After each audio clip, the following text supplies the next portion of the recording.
87 degrees as we approach the first pitch, and our pitching matchup brought to you by Pat. Mark, great food, great value is actually a rematch, Wayne.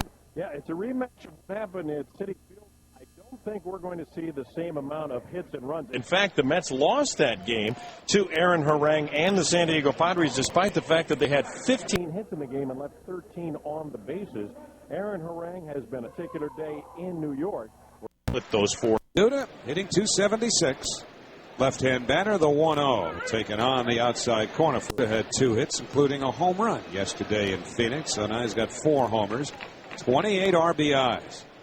And the 1-1 on the way. Fastball just missed inside. Looked like Greg Gibson was about to come up with that right arm and then aborted the procedure. Duda was hitting a lot of home runs to straightaway right during batting practice, and he really was the only one who did. 2-1 pitch. Fastball hit deep to left field. Down the line. Slicing foul and out of play. And the count 2 balls and 2 strikes. And Duda was quite the topic of conversation in Terry Cost at the gradual progress that Duda's made. It's not like he got red hot all at once, but it's also initiated a change in personality. And the 2-2 hit deep to right field. This ball is long gone. Oh, baby. Lucas Duda hit it about 35 feet deep beyond the right field wall. A tape measure home run for Duda, his 5th of the year. The Mets have a 1-0 lead. And now you know what the conversation before the game was all about.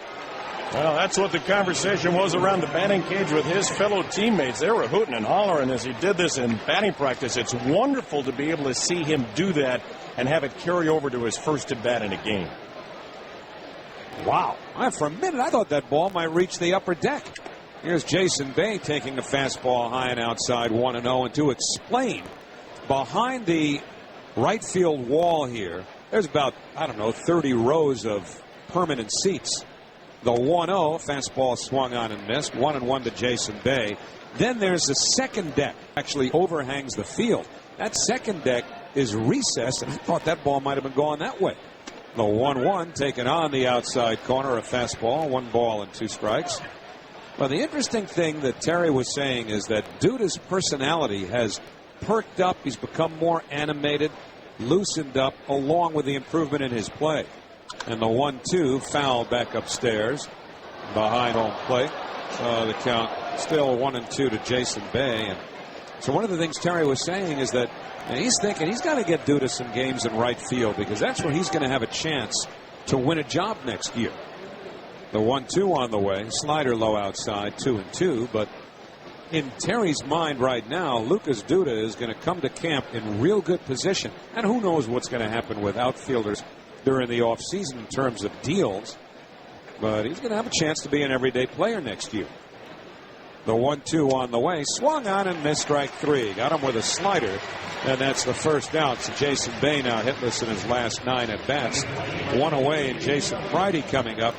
Thing of it is, Lucas Duda has been an everyday player this year for a little while now.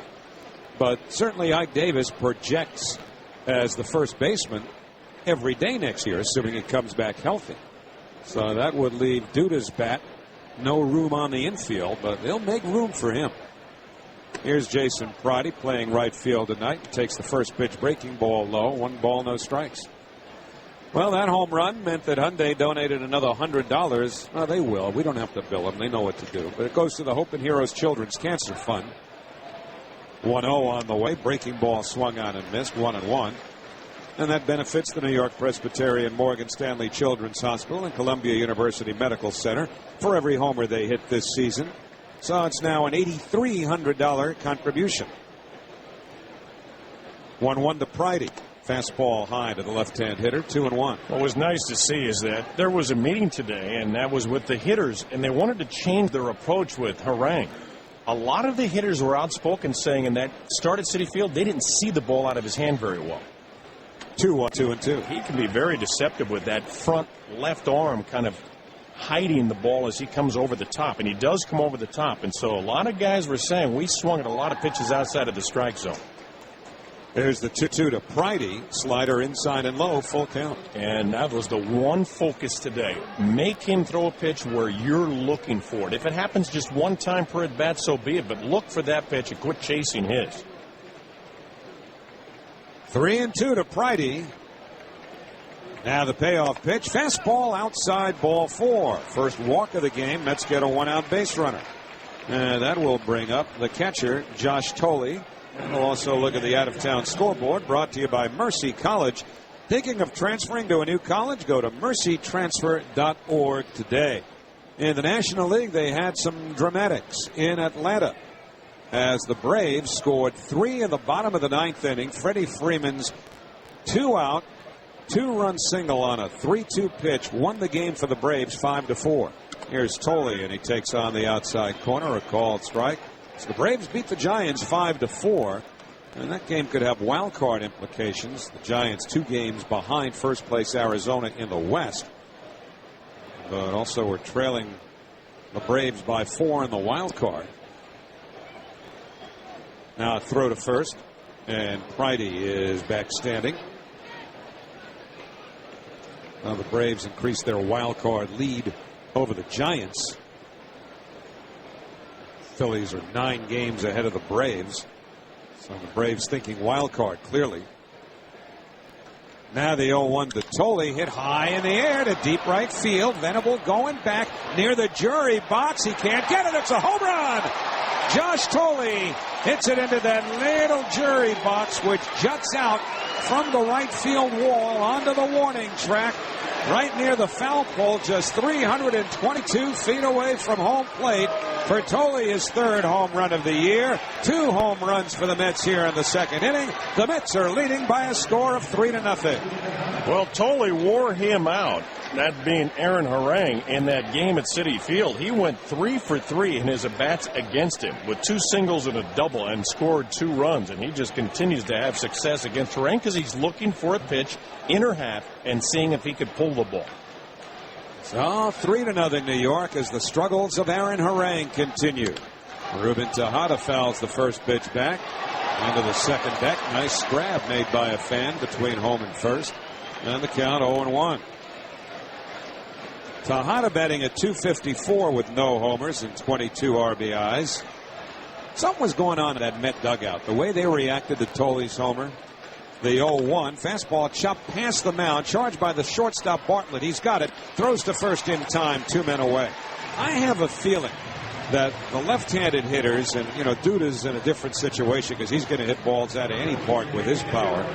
But guys like Tolley who don't have pure home run power, I'm sure some of his teammates have been teasing him about how close and inviting that jury box down the right field line is. And the way some of those guys reacted, I have a feeling that they were expecting Tolley to do something like that as R.A. Dickey takes a fastball for a called strike 1. Betcha I know who was in the middle of all of that would be David Wright.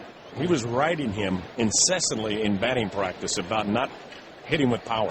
The 0-1 foul back into the second deck to the right of home plate, 0-2. Well, David in the dugout had his arms up and he was waving them back and forth, really cheering on Tolley. So you knew there had to be more to it than that. And Steve Summers would say, thank you, Wayne. Here's the 0-2 pitch to Dickey. He reaches for it and grounds it to second. Scooped up by Hudson. Tosses to first in time. Side retired. 3 runs, 2 hits, both homers by Duda and Tolley. Nobody left. Middle of the second. 3-0 New York on the WFAN Mets Radio Network. Let's go Mets! F-A-N!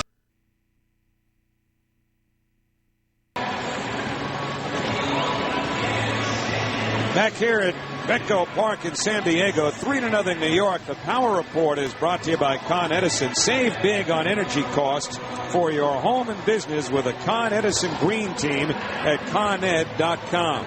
Well, the Mets hit 2 home runs in the second inning, so that gives them 84 for the year. That's nice. It should probably be at about 100 if you chop up Lucas Duda's, because I'm anxious to hear what the distance was on that home run, but it was some kind of shot.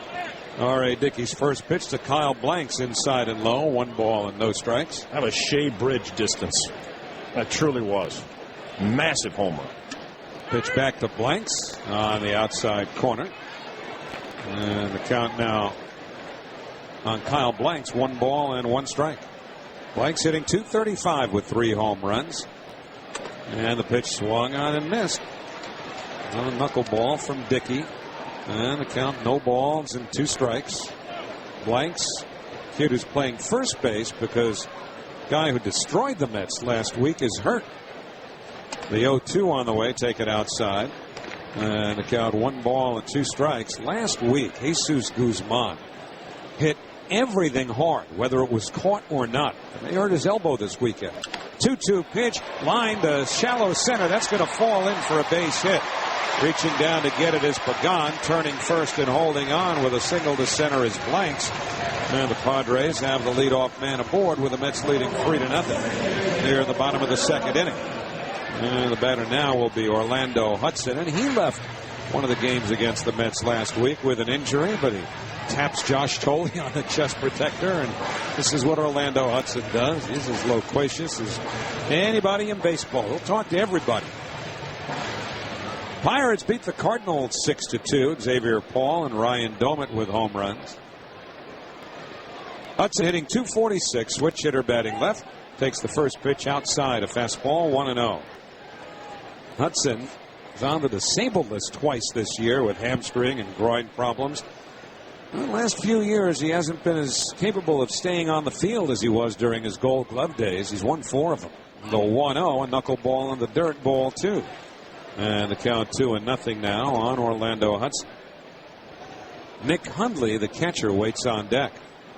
Cubs 4, Astros 3 at the end of 6 in Houston.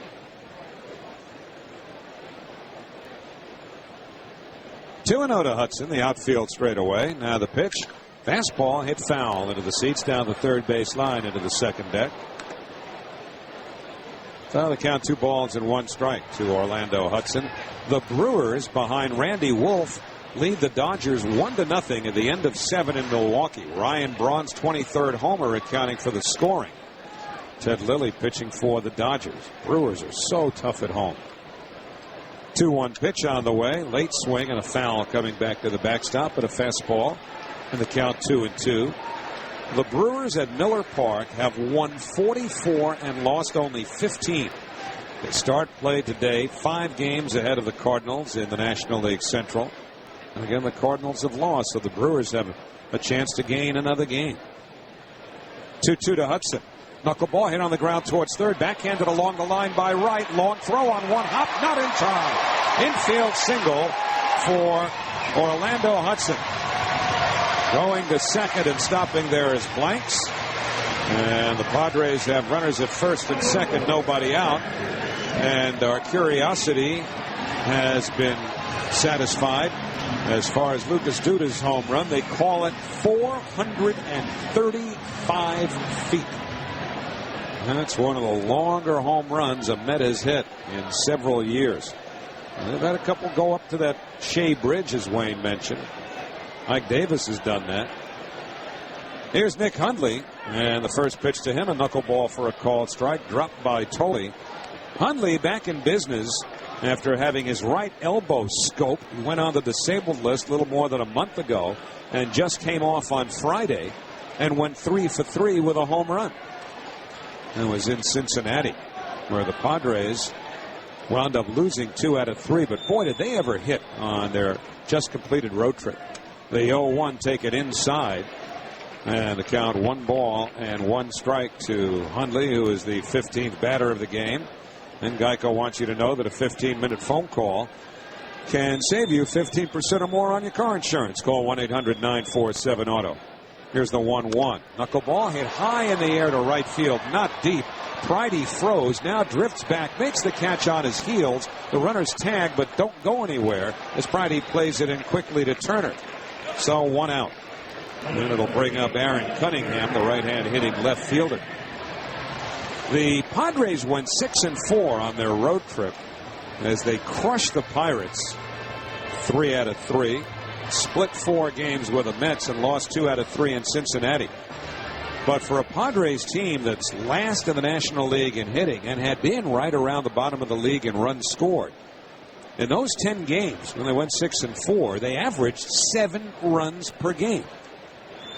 Pitch to Cunningham, hit in the air towards the gap in left center. Pagan over on the run, reaches out. He makes the running catch. Tagging at second and headed to third is Blanks. He gets in standing. The throw goes to second. Back to first goes Hudson. There's a beautiful play by Angel Pagan in left center field for the second out here in the second inning. That's the way he played center field a year ago. He was capable of making circus catches. This time he saved at least 1 run, if not more, and a potential huge inning for San Diego. And instead, they have 2 outs and the number 8 hitter coming up with runners at the corners. That's the kind of defense you need in this ballpark. Well, Logan Forsythe will be the batter. Forsythe, the third baseman, batting at .210, a right-hand hitter. And this ballpark, even though we talk about the jury bucks down the right field line, was actually bigger when it opened. It's to Forsythe taking on the outside corner. Knuckleball, 0-1. The guy who was instrumental in bringing the fences in was Sandy Alderson when he ran this ball club. And now, of course, Sandy, the Mets general manager. There's all kinds of speculation about the dimensions at Citi Field being shortened next year, but nothing's been determined. The 0-1, take it on the outside corner, a called strike, a fastball at 85, and it's 0-2, and with the Mets leading 3-0, Dickey's got a chance to get out of this inning unscathed. If Sandy had been here a little longer, he probably would have made even bigger changes for the dimensions. 0-2 the count. Now the pitch. Forsythe fouls it straight back. What do you think he might have done? He said he wanted to bring in right field even more. He wanted to do a couple of things that would provide the fans, these are his words, provide the fans a chance to see the ball go out of the ballpark. That's what they wanted to see. But in essence, I think this has been a great ballpark for the Padres in 2007. I think it was a good ballpark last year where they led the National League West for a long time because they didn't have to score a lot of runs because their pitching and defense would win games here. 0-2 to Forsythe. Here's the pitch. And a knuckler fouled straight back again into the second deck. My point being that they could afford to let Adrian Gonzalez go to the Boston Red Sox, even though it's a huge miss for them. But they still believe that they can win games, although they've had a lot of trouble here this year. But this is a ballpark conducive for the way their team is built. Dickey comes set and throws to first, and Hudson dives back in. Well, the Padres pitching has been fine. They've got the 4th best staff ERA in the league. They lead the major leagues in stolen bases. Not much power, though. Fewer homers than any team in baseball. 0-2 pitch. Big slow knuckleball. Hits him. On 0-2, Dickey figured he'd give him a really, really slow knuckleball. And he wound up hitting Forsythe in the shoulder, and so Dickey has hit a batter in each of the first 2 innings. The bases are loaded, and the pitcher Aaron Harang, who has a major league home run to his credit, he hit that last year against Randy Wells of the Chicago Cubs, will bat with the bases loaded. Well, the Padres well versed in taking a pitch off their body. You could tell that. There was no hesitation. So here's Harang, 5 hits this year. Right-hand batter swings and misses at a knuckleball. No balls and 1 strike. Harang, an .096 career hitter. 5 out of 41 at the plate this year. 3-0 New York, 2 out, bottom of the second. Now the 0-1, fouled straight down at home plate off of Tolley. So Dickey's right back where he was with Forsythe, ahead in the count 0-2. Brewers have now increased their lead over the Dodgers to 3-0 as that game goes to the top of the 9th. Yankees lead the Royals 6-3, bottom of the 7th in Kansas City. Now Dickey ready, the 0-2 to Harang. Nub towards the pitcher's mound to the left of the mound. Dickey fields it, throws to first in time, side retired. So Dickey works out of it after there were runners at first and second, nobody out. 2 hits, 3 left at the end of 2. It's 3-0 New York on the WFAN Mets Radio Network.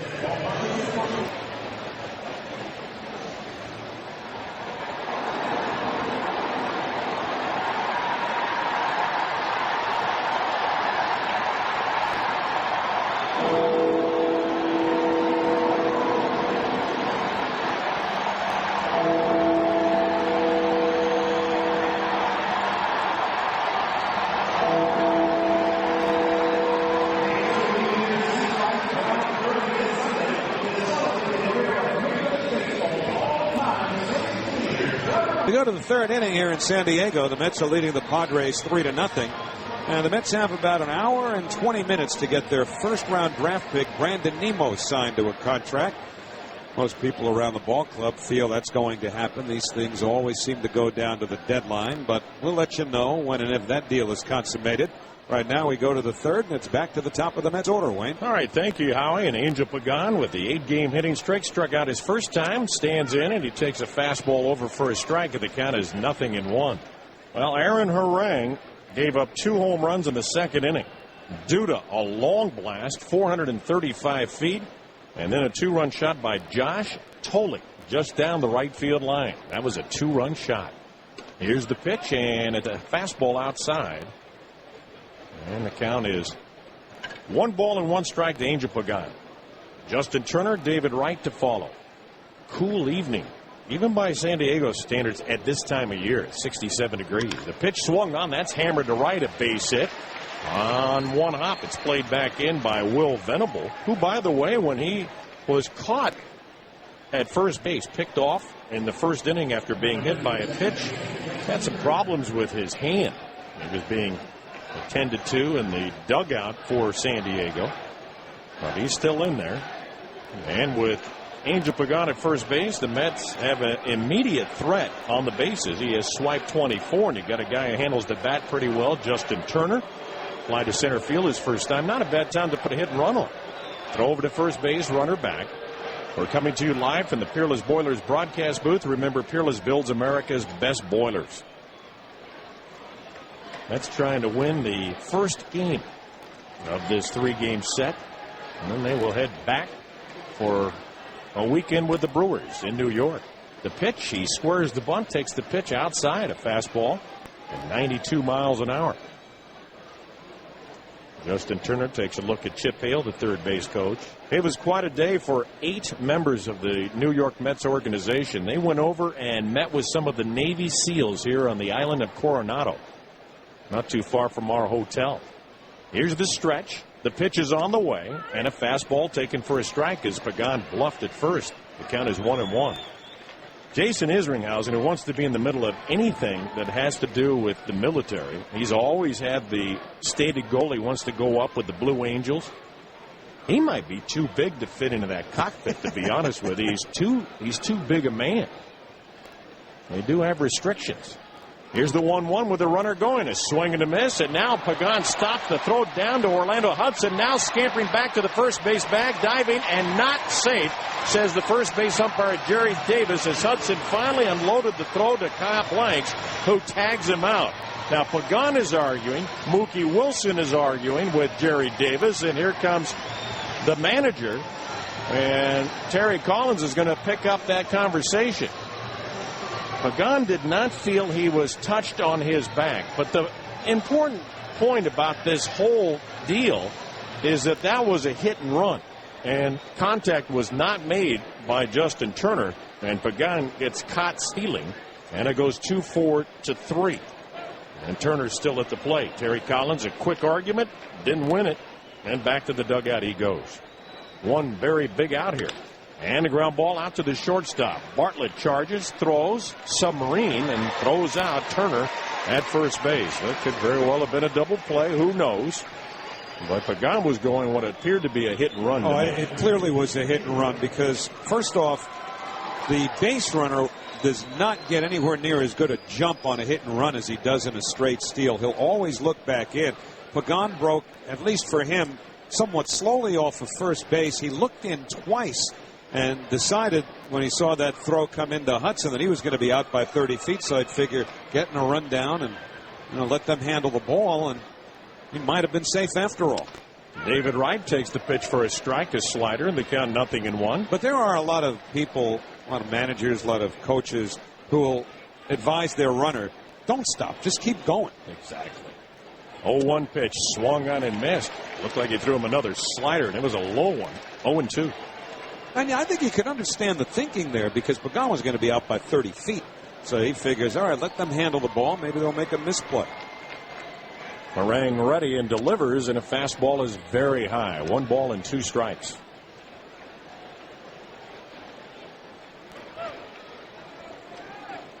Right on top of that plate. He wasn't that way when he came back after that beating from Matt Cain 2 years ago. He checks his swing, and the pitch just outside. Another slider. He's thrown 3 sliders to him and 1 fastball. Harang looks in for the sign. A long pause, and now builds into his motion. Back he comes with a 2-2 and another breaking ball, and it's a half swing and a miss on the part of David Wright, who could not hold up. Another slider, and that ends the inning. So the Mets give away an out in that particular inning after the leadoff single by Pagan. Nobody left. We go to the bottom of the third. It's the Mets 3, the Padres nothing at the WFAN Mets Radio Network. That's all Mets. FAN. CS Wireless for All. Will Venable leads it off for the Padres. They trail the Mets 3-0 in this game. Venable hit by a pitch and then picked off at first base. Takes a knuckler inside, ball 1. 1 ball and no strikes. R.A. Dickey trying to get his 6th win. Came in with an ERA of 3.75. Gave up 5 runs early to the Padres his last time out. A high knuckleball called a strike. And it's 1-1. He gave up those 5 runs extremely early. Eventually would pitch 6 innings and gave his team a chance, but they never overcame that early deficit. The pitch is a knuckleball, fisted in the air, shallow right, coming in Pratty, dives forward, makes the catch and holds on. Nice play by Pratty, but more importantly his positioning. He was playing somewhat shallow. That enabled him to cover some ground, reach forward with the glove and the right hand to brace his fall coming forward, and he robs Venable of a hit. So 1 out, and Jason Bartlett the batter. Now, I'm not going to compare Duda defensively with Pratty. It's not fair. Pratty came to the major leagues this season simply because of his ability to defend. I don't know if Duda makes that catch, though. Bartlett grounded out his first time, takes the pitch inside for a ball. He started him off with a fastball, and it's 1-0. Cameron Maben is out on deck. Dickey ready, and back he comes. Fastball, that's rolled out to shortstop. Up with it, Tejada. He'll throw to first, and it's in time to take care of Bartlett. You could say it's a high throw, but dude is so tall over there at first base. He can get a little wingspan working, and it's not going to be that high a throw. It's not going to go for his head. 2 outs, and Cameron Maben, the batter. He wore out the Mets in New York. 7 for 18 in that series, including a home run. And he struck out his first time. Treat yourself to Wendy's new iced coffees. They use only premium Arabica beans, and they brew it fresh in rich flavors like mocha and vanilla. The perfect afternoon perk-me-up at participating Wendy's. Maben waiting, and here comes the pitch to him, and that's lined to right. It's a base hit. He threw him a knuckleball, but it was up and very hittable away, and that's what Maben did. He went the opposite way, and he gets a clean single to right. That'll be hit number 3 for San Diego, and Kyle Blank's coming out. Padres have had a way of beating the Mets here at Petco. They have won 17 of the last 24 games played here. Remember a few years ago, in 2008, the Mets lost a 4-game series to the Padres, oftentimes by just 1 run. And that's what they figured tonight, not to be a high-scoring contest. Kyle Blanks singled his first time. Right-handed batter takes the pitch for a strike at the knees. Started him off with a fastball at 84 miles an hour. The Mets have lost 17 of the last 26 to the Padres, whether it's in New York or San Diego. Split that recently played 4-game series at Citi Field. A throw over to first base, not his best move, just a token toss over to first to keep Maben somewhat close. 31 steals. What's interesting, he has 31 steals and 31 RBIs. Maben has a big lead at first. Dickey, I swear, wants to pick him off dearly. He comes set. He delivers a pitch out. They're going to try to get him out that way, thinking he was running. So that was a design play, but I think Dickey wants to throw over to first base. Maben really testing him with that big lead. 1 ball, 1 strike with 2 outs. 3-0 Mets leading, bottom of the third. Maben again a big lead over there at first base. Dickey delivers, and the pitch is caught on and fouled back. That pitch was up, another knuckleball, but up and out over the plate. And when you do that to a guy with a bat like Kyle Blanks, you're going to find the barrel. and that's not what you want to do. Maben has an even bigger lead at first, leaning slightly towards second. Here's the pitch, and a knuckleball is low. And now the count is 2 balls and 2 strikes. It's surprising to me that Dickey has not thrown over to first base with that huge lead by Maben. Maybe he'll try it here. Might just pick him off. Right-hander comes set. A long look. Now he throws over to first base, but he threw it so high he had no chance. Well, he really picked Venable off twice in the first inning. He just made a relatively poor throw the first time, but he had him leaning and then came right back and hit a perfect throw to pick him off. Dickey setting for the 2-2, throws over to first base, and sliding back in head first is Maben. 145 steals for this Padres ball club. No team has more in the major leagues. Here's the pitch, and that's ripped hard past the third baseman David Wright. That's heading down into the left field corner. Maben can run. He's being waved in. He's around third and heading home. The ball cut off by the shortstop Tejada as it's thrown in from the left field wall by Jason Bay, and the Padres score a 2-out run on a double by Kyle Blanks on a knuckleball that was up, came down to about belt level, and was belted for an extra base hit. Cameron Maben took a very unorthodox step around second base. He looked like he just about lost his footing. Yeah, he started to stumble a bit, and wonder if anything's going to be bothering him in the dugout, because that leg almost gave way. You could see him wince, but he appears to be all right after scoring the first San Diego run. Now, Orlando Hudson will take a knuckleball low and outside, ball 1. Hudson had an infield hit his first time up. He's so good, he can hit it, he can run down the line, and he umpires. Puts his arms out, providing the safe sign. He is fun to watch.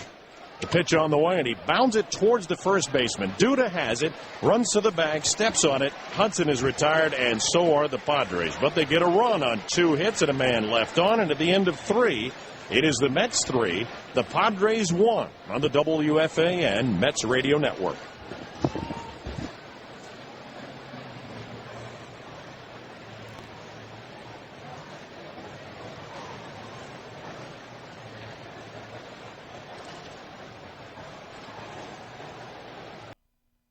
No marine layer like we have seen here in San Diego. That little fog bank.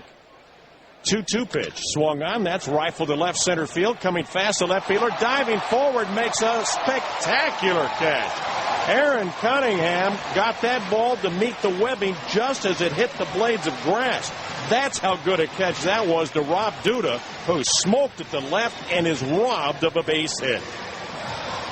What a play. Now both corners now have made outstanding plays. I think Cunningham's even a little nicer than the one that Jason Pridey made in right field for the Mets, because Cunningham had to cover more ground. Well, Jason Bay, the batter, and Aaron Harang saying thank you to his left fielder. The pitch on the way, and that is over for a called strike, a slider. He has thrown a lot of sliders to David Wright and Jason Bay in particular. Bay struck out his first time, but he's hit 5 lifetime home runs at the expense of one Aaron Harang. The former Cincinnati Reds hurler will bring it home. Fastball, that's hit hard on the ground to shortstop. Slightly to his right, Bartlett up and throwing and gets the out. Well, the Padres coming to play some defense here in the 4th. And here comes Jason Pridey. The 4th inning out of town scoreboard brought to you by Cars for Kids. That's Cars with a K. Donate your car today at carsforkids.com. Atlanta in spectacular fashion, coming back to score 2 runs in the bottom of the 9th inning against Brian Wilson, his 4th loss of the year, and the Giants lose to the Braves 5-4. I wonder if he'll shave the beard off. Pitch on the way, and it's a fastball outside, ball 1. Sometimes they get a little superstitious, and a record now of 6-4 is the closer. A few blown saves along the way. Now the pitch. And a half swing, and that's over for a called strike anyway. 1 ball and 1 strike as he threw him a changeup away. Pridey walked his first time just ahead of the Josh Tolle 2-run home run in the 2nd. Same inning that Duda went deep. It's 3-1 Mets here in the 4th. And the pitch is low. 2 balls and 1 strike. Trying to change up again to Pridey. Shown a pretty good eye tonight. Pittsburgh beat St. Louis 6-2. Milwaukee has defeated the Dodgers 3-0 behind Randy Wolf. The former Dodger himself, his 10th win of the year. Fastball in there for a strike, and it's 2-2. Florida leading 4-3 over Colorado in the 7th inning. Mike Stanton has hit his 27th of the year. Harang holds that glove right at his belt. Now delivers, and he misses low with a fastball. Full count, 3-2 to Pridey. 3 runs on 3 hits for the Mets. 1 run on a total of 4 hits for the Padres. The pitch. And he misses low with a breaking ball, and he walks Pridey for the 2nd time. Well, he threw him a slider. Content to bring Josh Thole to the plate, even though he homered his last time up, his 3rd of the year. In the American League, the Yankees leading 7-4 over Kansas City. That game's in the bottom of the 8th inning.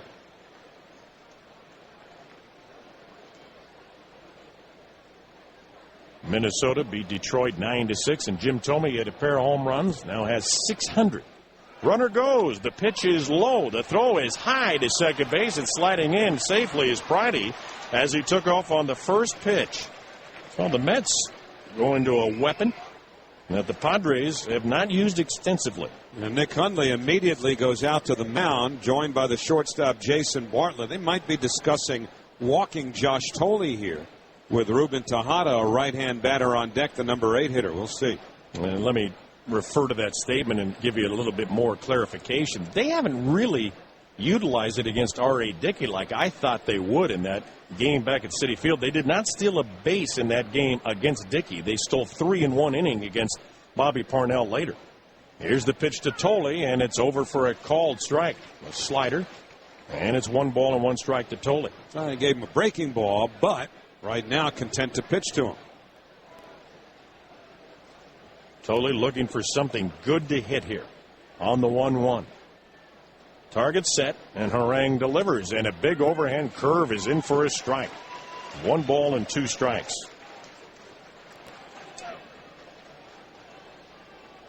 Pridey at second base. 1 ball, 2 strikes to Thole, who in his short major league career has shown that he can be a pretty tough hitter with 2 strikes. Chokes up. The pitch on the way, and that's lined to right. That's going to fall for a base hit. Heading around third is Pridey. He's going to coast home as the ball is picked up by Venable and fired back towards the second base area. And they elect to pitch to Thole. He continues to do his job with 2 strikes in the count. He drives in his 3rd run of the game, and the Mets have a tidy 4-1 lead here in San Diego. Well, whatever they were trying to do with Thole, when you locate where Harang did there, right up around the letters and out over the plate, you're just asking to get hurt. And that's why the opportunity, of course, was there not to worry about Thole, but to go after the right-hand batting Tejada. They gambled and lost. And Tejada, who grounded out to short, stands in. Harang delivers out of the stretch position, missing low, ball 1. So the Mets have 4 hits, but they have 4 runs. And Thole off to a career night. Remember, he is now 5 for 5 against Aaron Harang dating back to that game at Citi Field. He has worn him out, so that provides even more of a glimpse as to why would they do that. The pitch is low, and it's 2-0. Man, you use the term worn out. Now, Aaron Harang is 33 years old. He's a big guy. 6'7", 261, and off of his last 5 starts, including this one, I just wonder if he's wearing down as this season progresses through the month of August. He will deliver in a fastball, fouled out of play off to the right. 2 balls and a strike, the count to Ruben Tejada. I think a guy with his build would have no trouble getting through a season, particularly when he missed about a month anyway. The disabled list, a little less than a month. Mid-June to early July with a foot contusion. He's been very hittable, not only tonight, but his last 4 starts. Thole a short lead at first. The pitch to Tejada is a fastball high, and it's 3-1. He's got the pitcher R.A. Dickey coming up next. Be sure to bring the family to Citi Field with a home run 4-pack that includes 4 Mets tickets, 4 vouchers for Nathan's Hot Dogs or Brooklyn Burgers, Nathan's French Fries, and medium soft drinks. Get to Mets.com for your tickets. Mets.com. The delivery, fastball fouled away. The Brewers will be coming to town. Not necessarily the team that they are at home, as Howie outlined earlier. 44-15 at home, now 45-15 with their 3-0 win tonight. They're 10 games under on the road. But they'll be at Citi Field on Friday night. Rang says yes to the sign, prepares for a 3-2. Tolley takes off at first. The pitch is a half swing, and it's a called strike 3. And Tejada is out of there on a called strike. In the inning, 1 run on 1 hit. 1 runner left on. At the end of 3.5, our score 4-1 New York on the WFAN Mets Radio Network. Let's go Mets!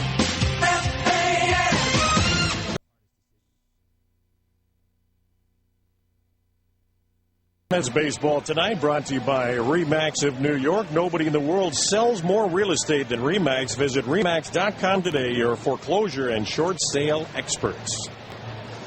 Mets leading on the strength of 2 home runs tonight. Duda and Josh Tolley. And then Tolley added an RBI single with 2 outs in the top half of this 4th inning. So 4-1 favor the Mets. And Nick Hundley, who flied to right, stands in to lead it off against R.A. Dickey. In his first pitch, a knuckler low, ball 1. Jim Thome hit his 600th home run tonight, becoming the 8th player to do so in a major league career. Hit 2 for the Twins. Here's the line drive, base hit out over the shortstop Ruben Tejada's glove and on into left field. So Hundley stings one to start things here in the 4th against R.A. Dickey. That's going to be hit number 5 for the Padres. And the number for the Mets is 5. They have lost 5 in a row, but trying to break that here tonight. Here's a pitch to Aaron Cunningham, and it's high and knuckleball, ball 1. Dickey had a pretty decent knuckleball in the early going, but a lot of those knuckleballs are hanging out a little too high now, and they become very hittable. Dickey sets, checks the runner at first, and the pitch, a knuckler inside, ball 2. 2 balls and no strikes. When the Mets come to bat in the next inning, time for the Dodge Charger back-to-back home run giveaway. The Mets hit back-to-back home runs to lead off the 5th inning. John Fetto from West Haven, Connecticut will win a Dodge Charger. Dodge never neutral. The pitch on the way, that's lifted high in the air to deep right center field, but Pagan digging for it will get there. He is actually backpedaling to make the catch, getting into throwing position. The runner at first, Hundley, holds, and Cunningham, a whole lot of fly ball out to right center. He got underneath that one. So 1 out, 1 on. Logan Forsythe, the batter, hit by a pitch his first time. He's smart. That's what Kirk Gibson was talking about, the manager of the Diamondbacks, while we were in Phoenix. His hitters getting hit a lot, and he says, I want to teach them to take those pitches and get hit. I want base runners. He took a few bruises himself. Pitch to Forsythe. That's down the middle for a strike, and it's 0-1, a first pitch fastball. I was going to say, easy for Kirk Gibson to say. Yeah, he had that mentality. Who wanted to hit him and have him charge the mound? He'd tackle you and put you right through the center field wall. And he'd carry you the distance from second base all the way there. The pitch swung on and missed. And the count 0-2. He threw him a hard knuckleball. Minnesota won that game 9-6 over Detroit. 1-1 is the score. Rangers and the Angels in Anaheim, just north of here. Oakland 2, Baltimore 1 in Oakland, bottom of the 3rd. And Toronto is trailing Seattle 3-2. That game's in inning number 3. Mets leading here 4-1. Dickey out of the set, delivers, and it's outside, backhanded by Tolley. Not an easy catch of that fastball. It should be more difficult to catch the knuckleball. It shouldn't be that difficult to catch a fastball. That one almost got away from Tolley. I think that was a case of R.A. Dickey muscling up a bit too much at his fastball. Here's the 1-2, and a knuckleball chopped slowly up the third base side, barehanded by right, throws to first and got him. What a play by David. As Forsythe was running down the line, I think he's shocked he didn't beat that one out. barehanding it and throwing it sidearm just in time to get the out of foreside. On the play, Hundley goes to second, but 2 outs. And a nice defensive play, and Aaron Harang is the hitter. Dickey can't let up here. It has happened to him in the past. And he has let up when that pitcher's up there. And when they're free swinging, anything goes. He's been stung by a lot of opposing pitchers getting hits. Fastball swung on and missed. He swung right over the top of that. I should say that was a knuckleball. High 70s. And it's 0-1. The outfield playing extremely shallow in right and center. Bay normal in left. The pitch swung on and fouled away. Just got a piece of that knuckleball. 0-2.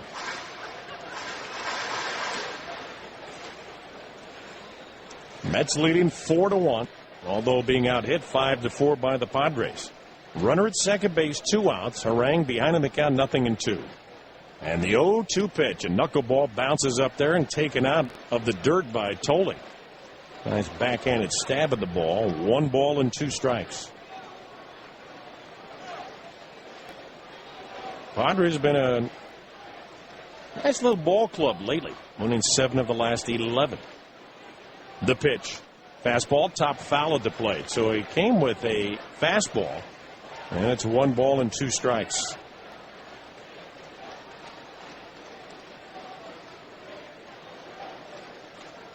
Out on deck is Will Venable.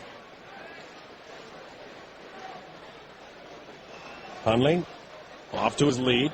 At second base, nobody remotely close to him. Here's the pitch and a knuckleball. Taps slowly up the third base side. Barehanded by Dickey. Has plenty of time. Turns and throws. And gets the opposing pitcher, Aaron Harang, to end the inning. That's the second time he's barehanded a ball that was hit up the third base side by Harang in this game. No runs, a hit. Man left in scoring position.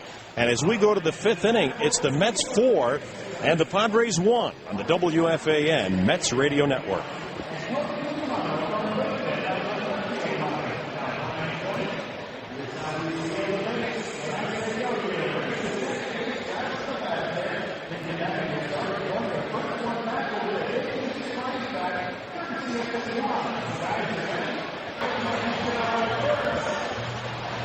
A lot has really changed since the landscape included Bud Black as the manager. He took over for the Padres in 2007, and there was $72 million in payroll, and they went to the extra game, that playoff game with Colorado, and lost that particular game. And Colorado was the wild card winner. And now they've just traded away Ryan Ludwig at the trading deadline, as well as Mike Adams, an outstanding little 8th inning guy. I think their payroll well and maybe under $35 million right now. That's why they're 14 games under 500, perhaps. 4-1. The Mets are leading. Let's go to the 5th and Howie Rose. All right, thank you, Wayne. R.A. Dickey leads off, goes after the first pitch and pops it in the air to shallow right field. Hudson, the second baseman, out onto the grass, makes the catch. 1 pitch, 1 out as we come to you live from the Peerless Boilers broadcast booth. Visit peerlessboilers.com for a dealer near you. Angel Pagan coming up. Take a little time and let Dickey get back to the dugout, which allows us to remind you that this 5th inning is brought to you by 5-Hour Energy. 5-Hour Energy fixes tired fast. 1 shot, back to work. Problem solved. Visit 5hourenergy.com today. Pagan has struck out, singled, and been caught stealing on an aborted hit-and-run play after the swing and miss by Justin Turner. Batting left-handed, takes the first pitch breaking ball for a called strike. It's 0-1. Curveball at 76 miles an hour from Aaron Harang, who's allowed 4 hits, 2 of them home runs. 435-foot homer by Lucas Duda. 0-1 to Pagan, swung on and fouled into the mid of Hundley, strike 2. And then 3 batters later, Josh Tolley hit a home run that might have been 100 feet shorter. When you think about it, because we've described that jury box for you, as they call it, in right field. It's 322 down the line.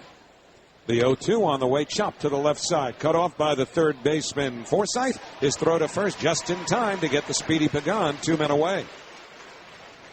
On the road, off the road is brought to you by Dodge. They are Dodge, and they are never neutral. Mets will stay here in San Diego for 2 days and then come home. And after a day off on Thursday, we'll begin a series with the Milwaukee Brewers over the weekend. Brewers a different team on the road than they've been at home. First pitch to Turner, fouled into the second deck behind first. No balls and 1 strike. But the Brewers winning at home again tonight, shutting out the Dodgers behind Randy Wolf. With the Cardinals losing, Milwaukee now 45-15. 30 games over 500 at home and 6 games ahead of the Cardinals in the National League Central Division. The 0-1 on the way. Hit hard on the ground up the middle. Base hit center field. Turner got a slider and shoots it back through the middle. And the Mets have their 5th hit of the game. Turner aboard with 2 out. And it'll bring up David Wright. David hit a long fly ball to center, which was caught by Cameron Nabin to end the top of the first. And then he struck out in the 3rd inning. So he's 0 for 2. But 9 for 17 with a home run against Aaron Harang. 4-1 New York. Each team with 5 hits. Turner a short lead from first and a throw over, so Justin back standing. Justin also a Southern Californian who played for the Cal State Fullerton team, which won the 2004 NCAA World Series, College World Series. Pitch to right, slider taken inside. 1 ball and no strikes. Lucas Duda, he of the 435-foot homer, waits on deck. Turner from Cal State Fullerton and Duda from USC. And the Mets trying to get a kid from Wyoming signed. Throw to first, and Turner's back standing. They've got about 40 minutes left to do it with a deadline for draft picks. First round draft pick Brandon Nimmo has a deadline of 12 midnight. 1-0 the count. Now the pitch. And a breaking ball on the dirt, blocked by the catcher Hundley. And the count 2 balls and nothing to right. But understand the kids from Southern California being drafted up high. When you're from Wyoming and, you're not going to play any competitive ball during the winter, you'd better have a way to stay in shape. And Nemo's father provided one. The 2-0 fouled straight back upstairs behind home plate. 2-1. Built a big barn where Brandon was able to work on his hitting and throwing and do as much as he possibly could under very difficult winter conditions in Wyoming to stay in shape. Now the Mets hoping to get him signed within the hour. And if that happens, we may see him here in San Diego in the next day or two to meet everybody. 2-1 to right, lined in the air to right, fairly deep, headed towards the line, diving, unable to get it is Venable. It caroms off the wall. He barehands it on the warning track. Turner to third. He'll be held there. Right to second with a 2-out double. And the Mets have runners at second and third with 2 men away. And Lucas Duda scheduled up. And we issue the qualifier because they could very easily walk him and go after Jason Bay, a right-hand batter, with a righty Harang on the mound. So let's see how they play this. That's about as good a defensive play a right fielder can ever make. Darren Balsley, the pitching coach, is heading out to the mound. Here's Venable, who leaves his feet, reaches high, can't catch it. He slides right on the warning track out at the 322 marker. The ball hits off the wall. He picks it off in barehanded fashion and holds that runner at third base. That is a spectacular play. Well, the conversation on the mound over. And Darren Balsley back to the dugout. They've got a left-handed pitcher, Joe Thencher, warming up in the bullpen. So let's see what they do here with first base open. Do they pitch to Duda or do they pitch to Bay? Bay would give them the better percentage matchup, and that's what they're going to do. Nick Hundley holds that glove hand out to his left. Intentional ball, 1 is thrown. So Duda's earned a lot of respect. 435-foot homers have a way of getting your attention. So he will be walked to load the bases with 2 out and call on Jason Bay, who's cooling off again. Jason had been red hot for a couple of weeks. He is 0 for his last 10. As intentional ball 3 is delivered. 1 more, and Duda will head down to first base. And then Jason Bay will bat with the bases loaded. And there's ball 4. Now, the only caveat is that Jason Bay has tremendous career numbers, although you wouldn't know it from this game, with the 0 for 2 against Aaron Harang. Bay is 17 for 51. That's a .333 average with 5 career home runs against him. Although Bay did face him last week in New York and went 0 for 3 against him. 4-1 New York. Bases loaded, 2 out. First pitch, and it misses. A fastball outside, ball 1. The intentional walk to Duda, the third base on balls issued by Harang. The first to someone other than Jason Pridey. Turner at third. Wright at second. Duda at first. The 1-0. Fastball line towards Hudson. He grabs it on the fly side, retired. The second baseman, Orlando Hudson, took one step to his right and caught the sizzler off the bat of Jason Bay, and the Mets are done in the 5th. No runs, 2 hits. They leave them loaded. And in the middle of the 5th inning, 4-1 New York on the WFAN Mets Radio Network. Let's go Mets!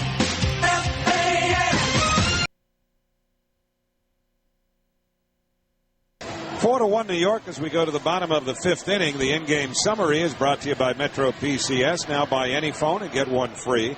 Restrictions apply. See store for details. Metro PCS Wireless for all. Homer by Duda. 2-run homer by Tolle, who added an RBI single. Top of the order for Will Venable. He takes the first pitch. A fastball for a called strike. 0-1. Padres getting their run on an RBI double by Kyle Blanks in the 3rd inning. Venable 0 for 1. He's been hit by a pitch. And the pitch on the way, a knuckleball fouled back to the screen. And the count, no balls and 2 strikes. It'll be Venable, Bartlett, and Maben due up for the Padres here in this bottom of the 5th inning. Whole lot different environment here in San Diego than it was in Phoenix. The 0-2 on the way, taken high. 1 ball and 2 strikes, a knuckleball for 1. The building in Phoenix, Chase Park, is an indoor facility with a retractable roof. The 1-2 on the way. Big slow knuckleball fouled back to the screen. And the count, 1 ball and 2 strikes. Here, of course, nothing but fresh air, clean, crisp air. 67 degrees at game time. A full 35 degrees less than the temperature outdoors in Phoenix yesterday. 1-2 pitch, fastball line to left, moving in Bay. He's there and he makes the catch. So 1 man away, and Jason Bartlett coming up. And this is really a neat ballpark. Temptation is to call it a neat little ballpark, but it's anything but. We talked before about how Sandy Alderson moved some fences in after the park opened in 2004. What they've also done is a nice job in revitalizing the downtown area adjacent to the ballpark here. Bartlett 0 for 2, right-hand batter. First pitch, knuckleball fouled straight down, 0-1. First few years we'd come here, we saw nothing but cranes and steel work. And now those big buildings that were under construction have long since been completed. And they really provide a nice landscape to this area.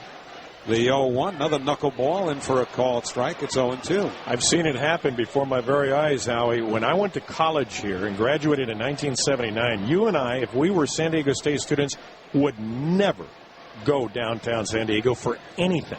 The 0-2 on the way, taken low outside, 1-2. There was nothing here. It was absolutely a place you didn't want to be. Well, now, the gas lamp district is called the historic gas lamp district. We'll finish this in a moment on the 1-2 pitch coming to Bartlett. Swung on and missed, strike 3. Got him with a knuckleball. 2 men away. But now the gas lamp district is a destination point. You go there after the game tonight, we'll run into a ton of Mets fans. What was that like 30-some years ago? Did they have the restaurants and the cafes absolutely there? not. They had nothing here. They had Navy, Marines, and fights. And everything else that you can conjure in your mind about a downtown that was a place you didn't want to be. It was too dangerous to be in downtown San Diego. This really started, I would say, within 15 years. Cameron Maben, the batter, first ball swinging, grounds it foul down the third base line, fielded by David Wright. It's 0-1. Yeah, it was just not a place to be. Where you went in San Diego was in the suburbs. You would go to Hotel Circle, which is right off Interstate 8 and where 163 meets. The place to go was never this place, downtown San Diego, ever. Well, that's all changed, and it certainly is a destination point now. The ballpark, a big part of that. Here's the 0-1 to the right-hand hitting Maben. Line to third, caught shoulder high by right side, retired. Couple of scorchers to end both halves of the fifth inning. Bay's liner to Hudson at second in the top of the inning, and now Maben lines to right at third. The Padres go in order, and at the end of 5 innings, it's 4-1 New York on the WFAN Mets Radio Network.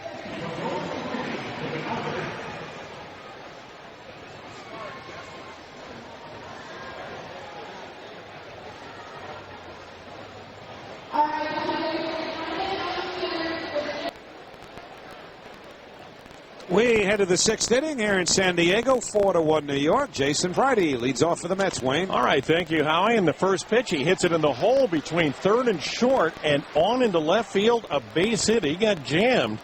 But here's a guy who walked in his first 2 plate appearances, scored 2 runs, and he said, you know what, I'm going up there swinging this time, and gets a hit to left field. So the Mets have now collected a total of 7 hits. They lead it 4-1. And here is the dangerous Josh Tolley, at least dangerous by tonight's standards. He has hit a 2-run home run and drove in another run with a single to right, scoring Pratty, who had stolen second. So Aaron Harang's got to be careful about Pratty taking off again at first base. He does it on the first pitch in a fastball over for a strike, 0-1. Now, we were talking about San Diego and really the genesis of how downtown became the destination is how he put it so appropriately, because it is a destination. This is where people come from the suburbs and the beaches to come congregate. Pitch foul back, a fastball, and it's 0-2. The convention center, which is huge, by the way, and not too far from the waterfront here and very, very close to Petco Park, that's really what the anchor was that brought the business, started to develop it downtown. That was extremely important to the city of San Diego because they had lost out so often to Moscone Center in San Francisco and certainly in Los Angeles, but started to build its own. Throw over to first base, and Pratty chase back. He's not going to go anywhere on an 0-2. That's an easy pitch out. But Harang threw over there anyway with Tolley at the plate. But since the opening of this ballpark, it's been amazing. Now, granted, they may not fill this ballpark every night, but they fill the neighborhood. Coming out to dinners and all the things you can do downtown. Pitch fisted and popped up foul. That'll reach the seats just off the left of home plate. Let's pause 10 seconds for station identification on the WFAN Mets Radio Network.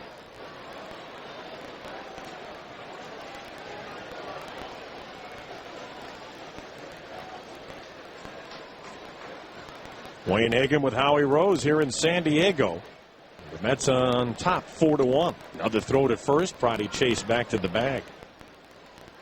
Well, old Jack Murphy Stadium, where the Padres used to play and where the Chargers still play, was about a 20-minute ride or so out from downtown.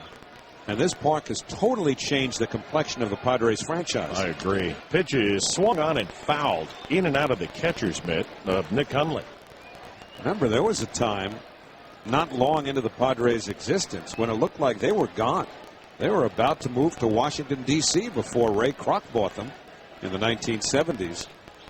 A couple of years after the Senators moved to Texas to become the Rangers, the Padres almost wound up in Washington. The 0-2 pitch from Harang. Tolley takes it low. He checks his swing. They did appeal, and Mike Estabrook confirmed it. 1 ball and 2 strikes. Quite an at bat here by Tolley. Now, Ray Kroc saved the franchise. And then along came 1984. Padres, unfortunately, had to play a dominant Detroit Tigers team. Throw over to first base, runner back. Well, you know what's amazing, Wayne? You go back to the 1984 series that they played in the LCS against the Cubs. Leon Durham was Bill Buckner before there was Bill Buckner, but no one remembers that. Isn't that the truth? The set and the delivery, and it's poked foul off to the left, a protected swing. You know, with the Cubs leading the Padres in Game 5 in San Diego, I think it was a 7th inning, 6th, 7th inning, Durham let a ground ball go through his legs, And that helped the Padres come from behind to win the pennant. But he is not vilified nationally the way Bill Buckner is, but that's the difference between a New York and a Boston team being involved, I guess. 1-2 pitch, fastball rifled off of Harang. It goes out and goes off of the second baseman, Hudson. It hit off two players. Neither could make the play, and Harang's got to be checked because he got hit, I believe, in the front of his shoulder on a vicious line drive, which will be hit number 3 for Josh Tolley. Boy, right off the left shoulder near the bicep. And the trainer's coming out, but Black's going to have to come out. Darren Balsley, the pitching coach, is going to have to come out. And when that ball came out near second base, it looked like Hudson was going to be able to pick it off. But on one hop, it kind of ate him up. And he could not feel it hit off of him and rolled over near shortstop. So safe at second is Priddy. Tolley now 6 for 6 against Aaron Harang this season. And he may have taken him out of the ballgame.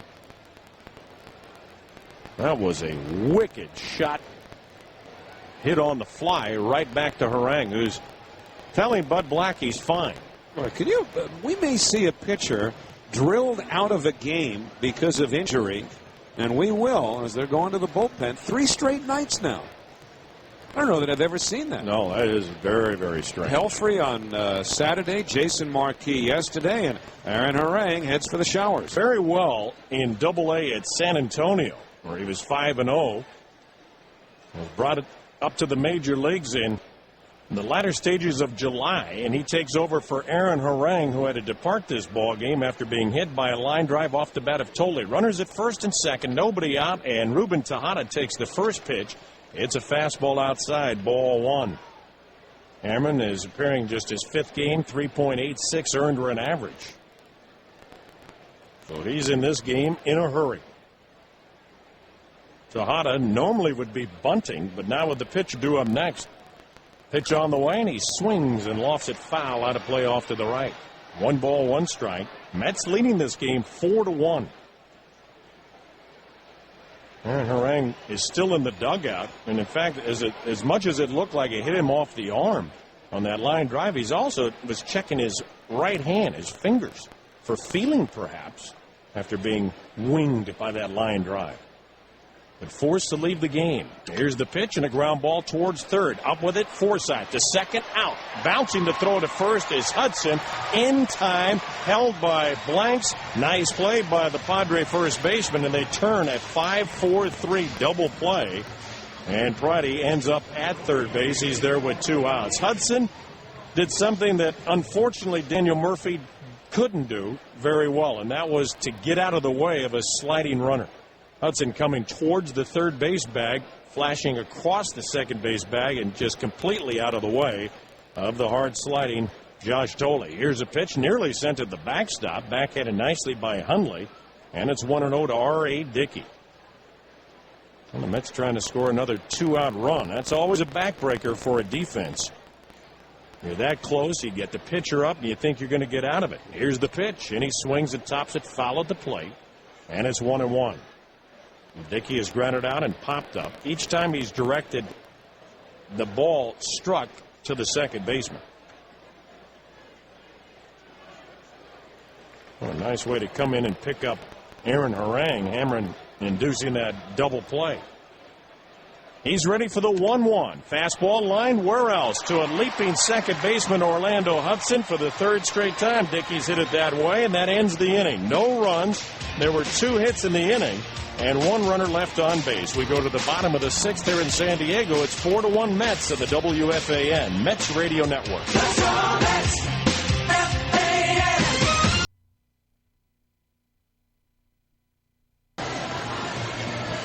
Well, the Mets return home to Citi Field Friday night at 7:10. That's a 3-game series with the Brewers, and that's it for the homestand. And kids go free to Citi Field. Log on to Mets.com/kidsfree or call 718-507-TIXX to get your tickets. The Brewers in town on Friday night. We're in San Diego tonight, and the Mets are leading by a score of 4-1.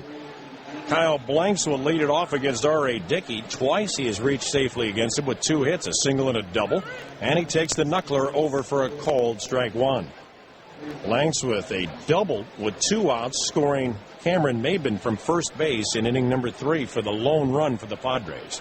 The pitch, fastball fouled back. Well, he reared back and let that one fly at 85. It's not the hardest that Dickey can throw. He can throw at 86, 87 at times.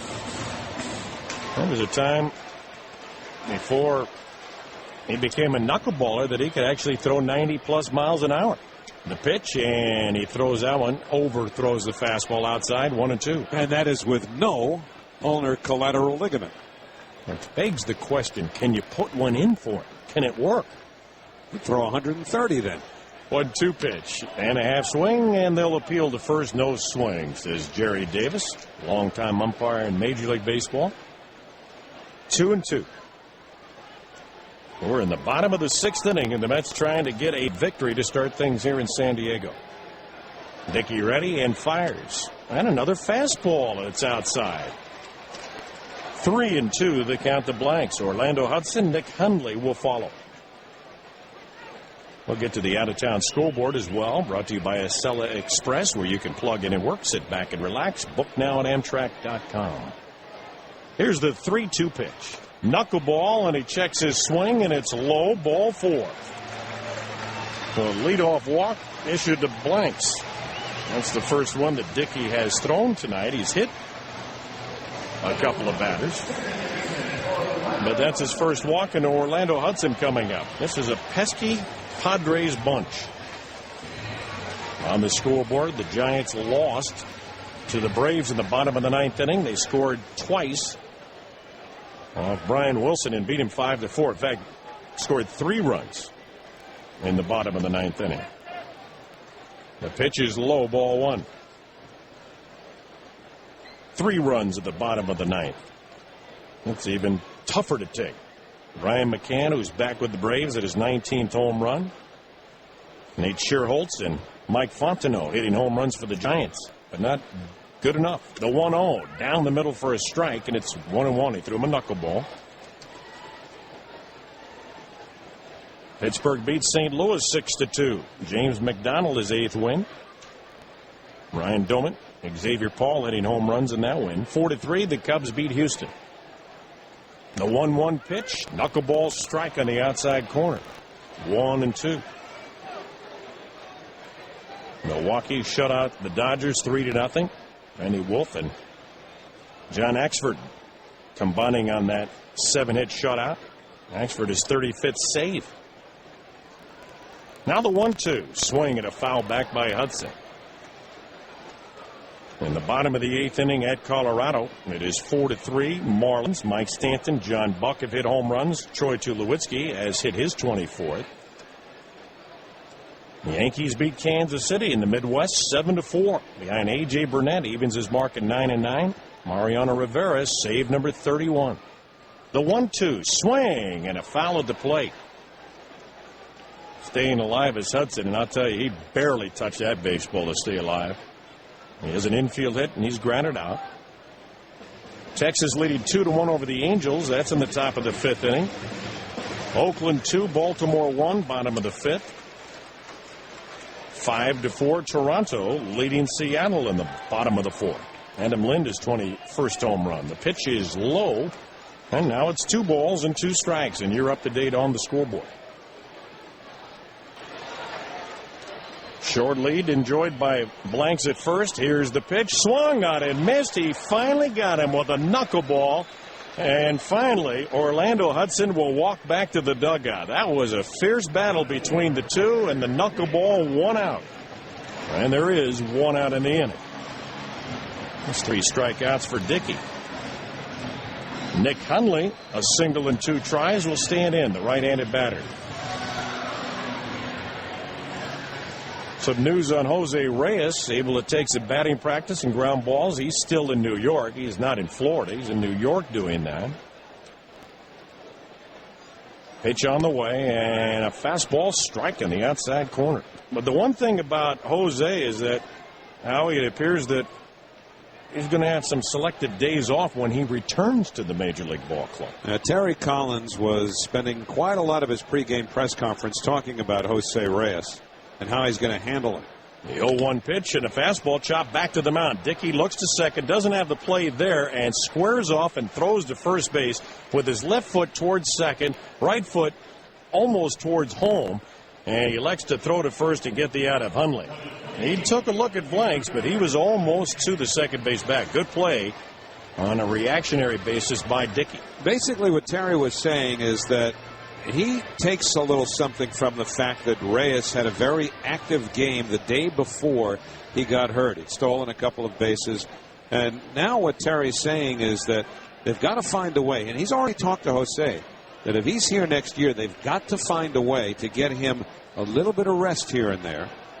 Here's the pitch on the way, and it's outside for a ball. And it may well be that, if he has a game where he's got 3 hits and steals a few bases, he's on base the whole day and very, very active, that under certain circumstances, that might mean the next day is a day that he give Jose off. The pitch on the way, knuckleball fouled right back to the backstop. And yet, at the same time, he said, but I've got to find a way to get this guy on the field for about 155 games. So, that appears to be almost a contradiction. And one of the ways he would like to do that is look to give Jose a day off when the Mets have a scheduled day off the following day, to give him 2 days there. It's not always that simple, though. Dickey's 1-1, and a fastball is outside. 2 balls and 1 strike. Now, they say that's a knuckleball. To me, that looked like a fastball to me. It's 79. Maybe it was a knuckleball, which tells me it didn't knuckle a whole lot.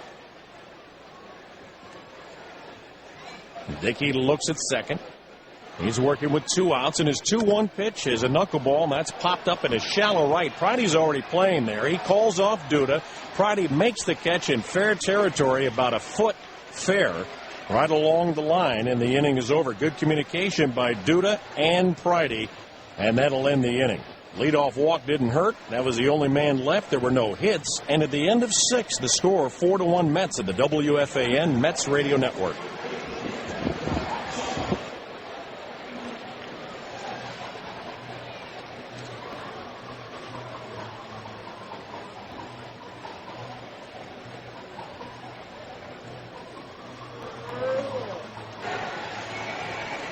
Howie Rose down here at Petco Park in San Diego, 4-1. The Mets are leading and looking for more here in the 7th as Angel Pagan leads it off. He's 1 out of 3, and the first pitch is over for a called strike as he shows bunt. We're coming to you live from the Peerless Boilers broadcast booth. Remember, Peerless builds America's best boilers. Aaron Harang had to leave this game. Eric Hamren has been on since, swinging a pop-up behind second base. Going out is Hudson out onto the center field grass to make the catch on that little lazy pop-up. And that is going to be out number 1, and Justin Turner's coming up. Hamren's not a big guy at 6'1", 195 by standards of Aaron Harang or people like Pelfrey and company, but he gets the job done. He kind of side saddles it a little bit. He turns towards third base when he's ready to deliver, and he actually has across the body as he delivers the pitch. Justin Turner is the hitter, and he takes low and outside, ball 1. It's a nice story, really. This kid was playing independent ball last year. He was not with an affiliated major league franchise after having been originally drafted by the Cubs and playing in their system for a couple of years. Here's the 1-0, and that's over for a strike. He was actually signed by a guy that we all know very well, a former pitcher at Major League Baseball by the name of Willie Blair. Played with the Mets briefly. Isn't that deal that sent Bernard Gilkey to the Arizona Diamondbacks? The pitch is on the way, and that's top foul over near the on-deck circle, and it's taken in by David Wright. Who else did the Mets get? Was that when they got Jorge Fabregas? Remember the catcher? Fabregas. I think they got him and Willie Blair when they traded Gilkey to the Diamondbacks around 1997 or 98, I believe. Willie threw hard. Now the 1-2. Fastball is high, and it's 2 balls and 2 strikes to Turner, who's 1 for 3. David Wright has a double in his 3 trips. Lucas Duda hit a mammoth home run, 435 feet. In inning number 2, Josh Tully's had the biggest night with a 2-run home run and an RBI single, 3 for 3. The pitch is low, and now it's a full count, 3-2 to Turner. Joe Thatcher, the left-hander, warming up for the second time in the bullpen, getting ready for Lucas Duda, 2 batters away. But if he misses him here on a 3-2 pitch, he's going to be a little closer. And facing Lucas Duda. The pitch, swing, and a foul back and a fastball, and it remains 3-2. Geico wants you to know that a 15-minute phone call can save you 15% or more on your car insurance. Call 1-800-947-AUTO. At the crowd count tonight, 30,094. They're at Petco. And 200 very special people. Oh, my.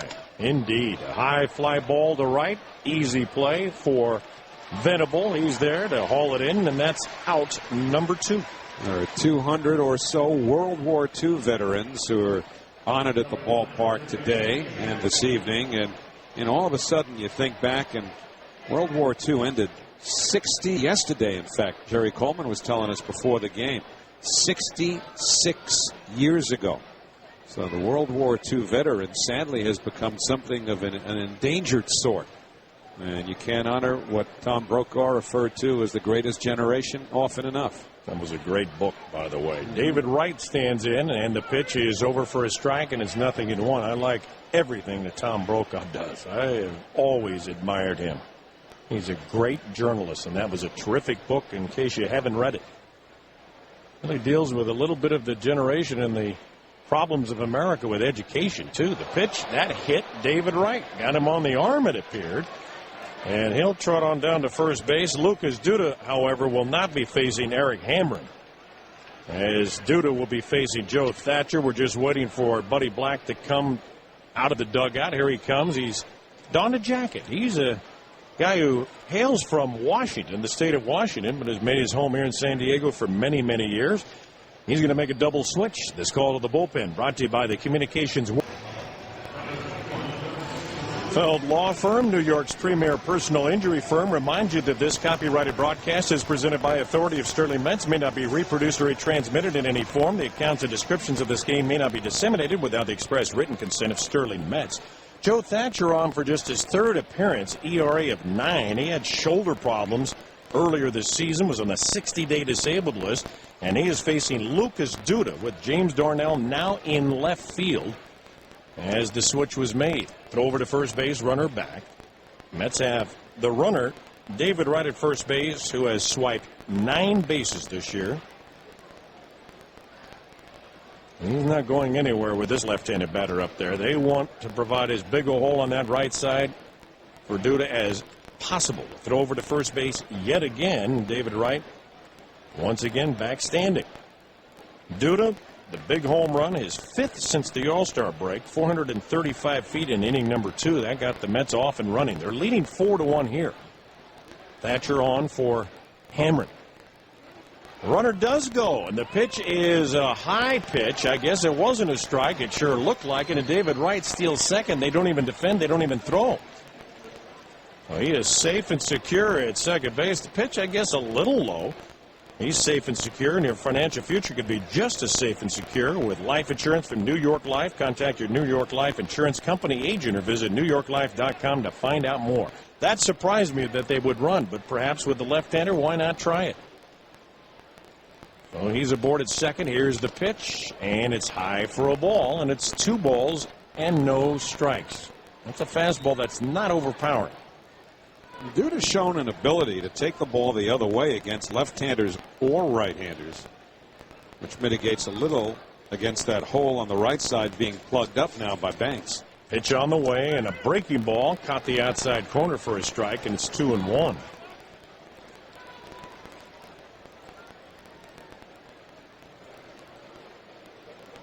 Aaron Harang started, was knocked out literally on a line drive off the bat of Tolley. 2 relievers since. Here's a ground ball up the middle, hits the umpire, but still continues on in the outfield, and it's going to be a hit to bring in David Wright, despite the umpire being struck at second base. Todd Titchener, it hit off of his body and went on into center field, and the Mets have a 5-1 lead, and you rarely see that. David Wright is now being told to go back to second base. It had to be Now, I don't know exactly what the rule. I believe they call it a dead ball when the ball hits the umpire. And once it did clip the second base umpire, Todd Tichenor, that meant a dead ball, which would allow Duda to get to first base. Well, that's the umpire's fault. Get the heck out of the way of the ball. For goodness sakes, they can't be hit by a ball. And that's what Terry Collins is telling Todd Tichenor. He just cost the Mets a run. That's ridiculous. You've got to get out of the way. Either that or mix in a salad. Oh, my goodness.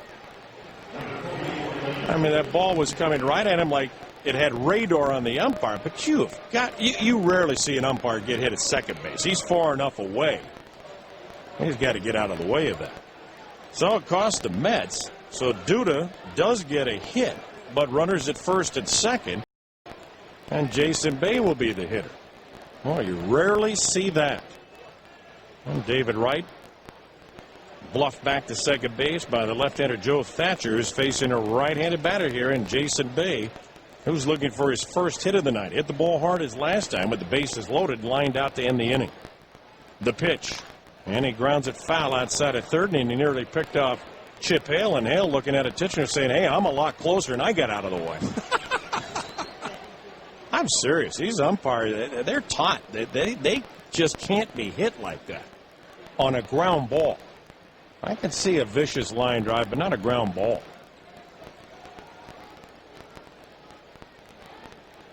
So Bay waiting on another serve. Here's the 0-1. And it's high and outside. That evens a count of 1 ball, 1 strike.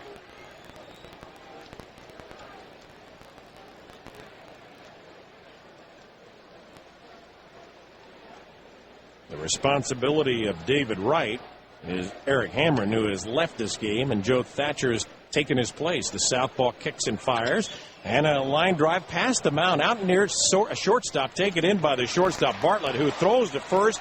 There's an out at first, but Jason Bay goes tumbling down. He took a header just beyond the bag, but he got up very quickly and said he's okay. He hit that bag wrong, and he really stumbled after the bag on his left leg, and I thought for a moment he was hurt. 4-1 Mets of the WFAN Mets Radio Network.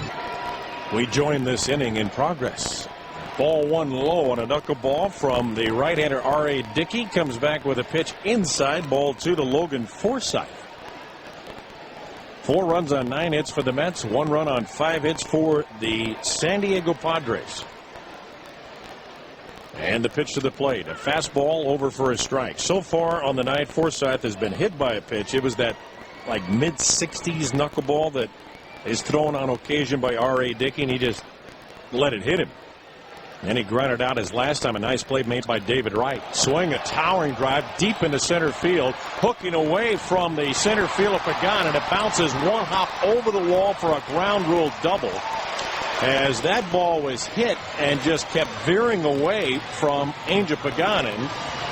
Use the word hook, and it would be more appropriate and accurate to say it was sliced away from Angel Pagan by the right-handed batting Logan Forsythe. So when he turned around, that ball just kept veering away and out of his catchable area as he went back straightaway center.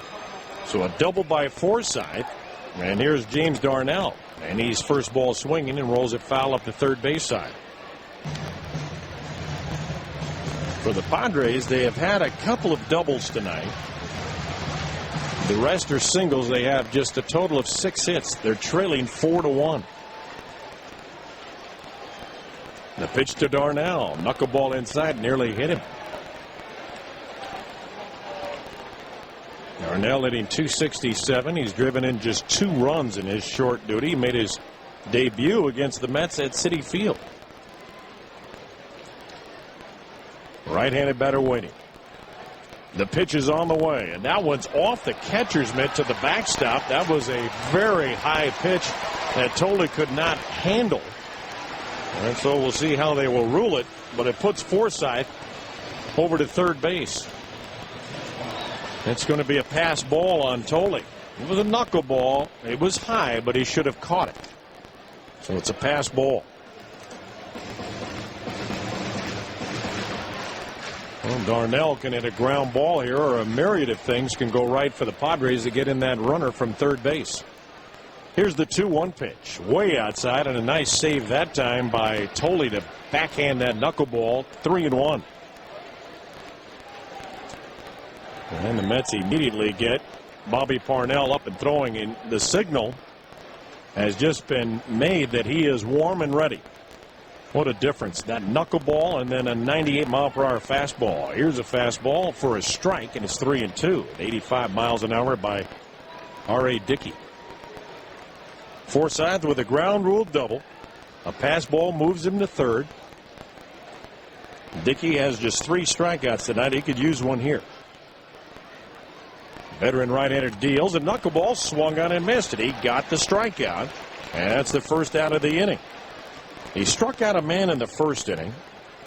Then struck out a batter in the 5th. Got one in the 6th. And now gets his 4th in inning number 7 when he needed it most. Now Will Venable, who's gone 0 for 2, and he was hit by a pitch, but immediately picked off at first base in the first inning by R.A. Dickey. Right-hander deals, and the pitch, a knuckleball inside, ball 1. Mets baseball tonight brought to you by Dodge and your local Dodge dealer. Fall in love with driving again. Go to Dodge.com, see their latest offers in the 2011 lineup. They are Dodge, and they are never neutral. Here's the pitch. Swung on and a high fly ball deep into right field. Priddy going back to the track, to the wall. It is gone. Will Venable has hit his 4th home run of the year, and he has brought the Padres to within 1 run. And he is sending R.A. Dickey to the showers as Terry Collins is coming out to make a double switch. Venable got absolutely every bit of that one to close the gap to 4-3. And that will end the night for R.A. Dickey with 1 out here in the 7th. Pitching change for you. Well, this is where Bobby Parnell can really shine. He takes the place of R.A. Dickey, the knuckleballer. He can come in here and throw some hard fastballs and see if he can get some outs. He'll face Jason Bartlett, who's 0 for 3. Meanwhile, Scott Hairston, as a part of the double switch, takes over the left field duties. Jason Bay leaves. Hairston bats 9th. Parnell and Jason Bay's spot. Here's the pitch on the way, and a ground ball out to second base. To his right is Turner. Quickly fields and throws and gets the out. So 1 pitch, and that's the 2nd out of the inning. And here comes Cameron Maben. Hitting the road. Take the Mets with you wherever you go this season. Visit Mets.com. You can order and get more details. MLB.tv. Baseball everywhere. And there's a very frustrated R.A. Dickey sitting in the dugout. He immediately went down the steps to the clubhouse and then has since returned. And he liked what he saw on that first pitch in the 2nd out of the inning, induced by Bobby Parnell. Now here's Maben, 1 out of 3, with a single and a run scored back in inning number 3. He has belted 7 home runs. He's one of the true threats in this lineup. The pitch swings hard and misses, and the count 0-1. That was a first pitch slider they threw to him. 87 miles an hour. He can throw it up to 91. Parnell working. He's thrown 2 pitches. Both have been strikes. The pitch on the way. Another slider and another swing and a miss. Half-hearted at that. 3/4 swing. 0-2. Cameron Maben.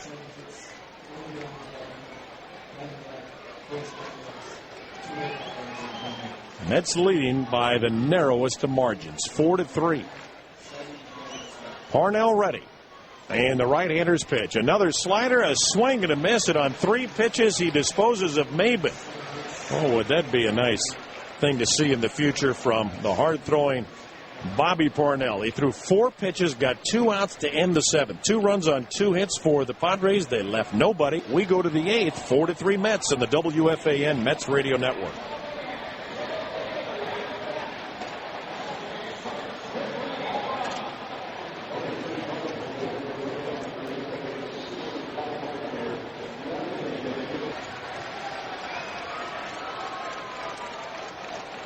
Mets 4, Padres 3, 8th inning, and Howie Rose. All right, thank you very much, Wayne. Jason Priddy leads off against Thatcher, the lefty. He bunts hard to third, fielded by Forsythe, and his throw to first is in time. So 1 pitch, 1 hard bunt, And Friday is out at first. That'll bring up another left-hand hitter, Josh Tolley, who had quite a night against Aaron Harang. For the second straight week, Tolley had a 3-for-3 game against the Padres right-hander. This one included a 2-run homer and an RBI single. Now we've got some good news to report. Brandon Nimmo, the Mets' first-round draft pick out of Wyoming, has signed. First pitch to Tolley, a fastball for a called strike, 0-1. We have no other details other than to tell you that Brandon Nimmo has signed a professional contract with the New York Mets. 4-3 New York. One out, nobody on. Top of the 8th inning. 3-2 to Tolley. Now the pitch. Way inside, ball 4. He walked him. So Tolley receives the 1-out walk. And Ruben Tejada due up. But with a left-hander Thatcher having just faced 3 left-handed hitters in a row. And now some right-handers due up next with not only Tejada but Scott Hairston in the pitcher's spot behind him. Bud Black will make a pitching change. And this call to the bullpen with the Mets leading the Padres 4-3. One out in the bottom of the 8th inning on the WFAN Mets radio network. Anthony Bass, a right-hander, the new pitcher for the Padres with 1 out. Here in the top of the 8th inning, the Mets leading 4-3. They've out hit the Padres 9-7. Josh Tolley, the runner at first, and Ruben Tejada will be the hitter. Tejada is 0 for 3. Grounded to short, struck out looking, and then grounded into a double play. 3-2 to Tejada, line to right field, moving in. Venable, he won't get it, plays it on a hop base hit, throws to second, hoping for a force, but Tolley beats the throw. It's a single for Tejada, and the Mets have runners at first and second, safe and secure with 1 man out. Help ensure your retirement is safe and secure with New York Life Insurance. Behind Hairston, you've got Angel Pagan, who's 1 for 4. Mets looking to increase a 4-3 lead in the 8th inning. Fans, meantime, amuse themselves by doing the wave. 3-2 to Hairston. Here's the pitch. And a fastball hit on the ground to short. Bartlett's got it to second for 1. Hudson to first. Double play. Side retired. After slider, he finally threw Hairston a fastball, and he hits into the 6-4-3 double play. The Mets are done in the 8th. No runs, 1 hit, no errors, 1 left. Middle of the 8th inning, 4-3 Mets on the WFAN Mets radio network.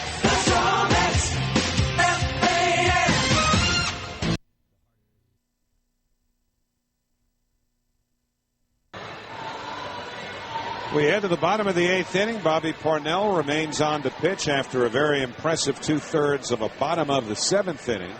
He will face Kyle Blanks, Orlando Hudson, and Nick Hundley, 4, 5, and 6 in the San Diego batting order.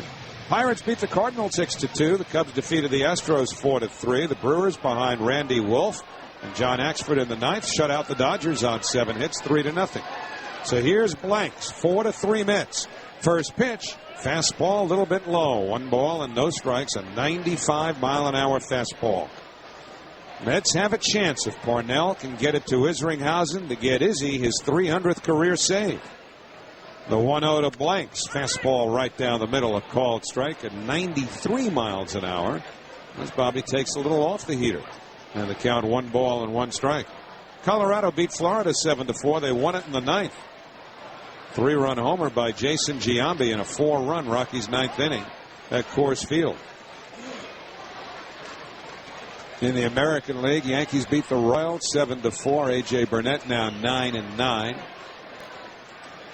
1-1 the count. Now the pitch. Fastball on the outside corner. A called strike. And the count 1 ball and 2 strikes on Kyle Blanks. Mentioned the Twins beating the Tigers 9-6 in Detroit as Tomey hits the 600th.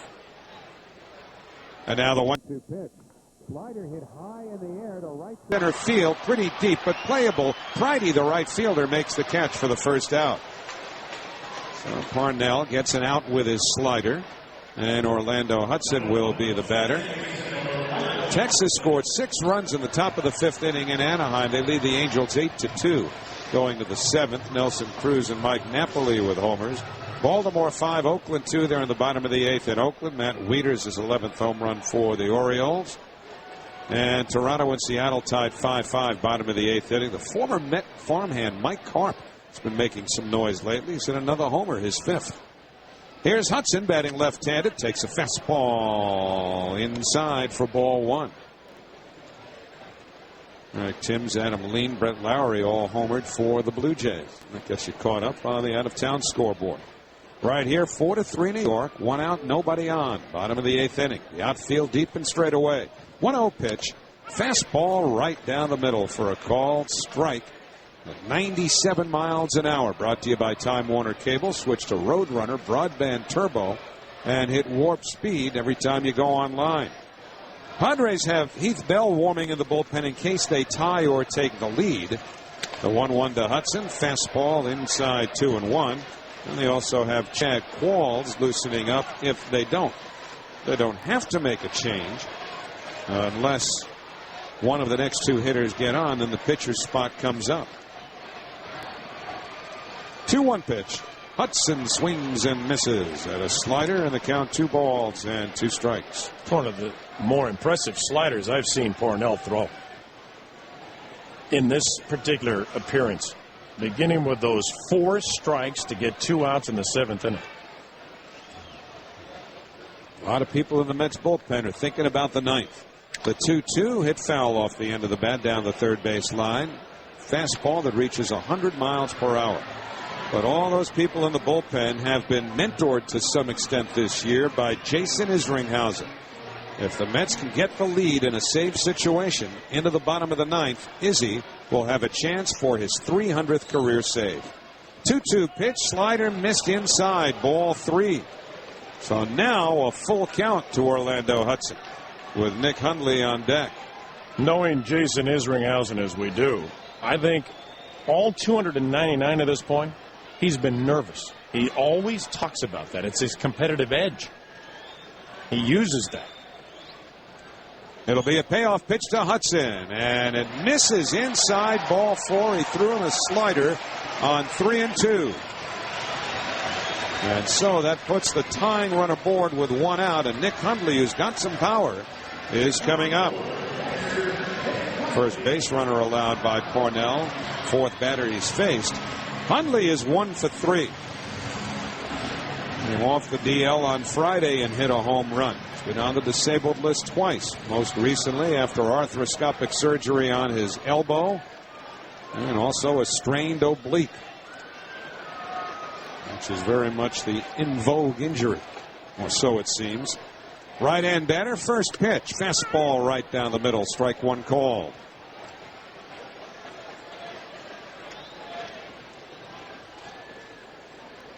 Pitcher's spot is due up next, and all the Padres have are right-hand hitters available.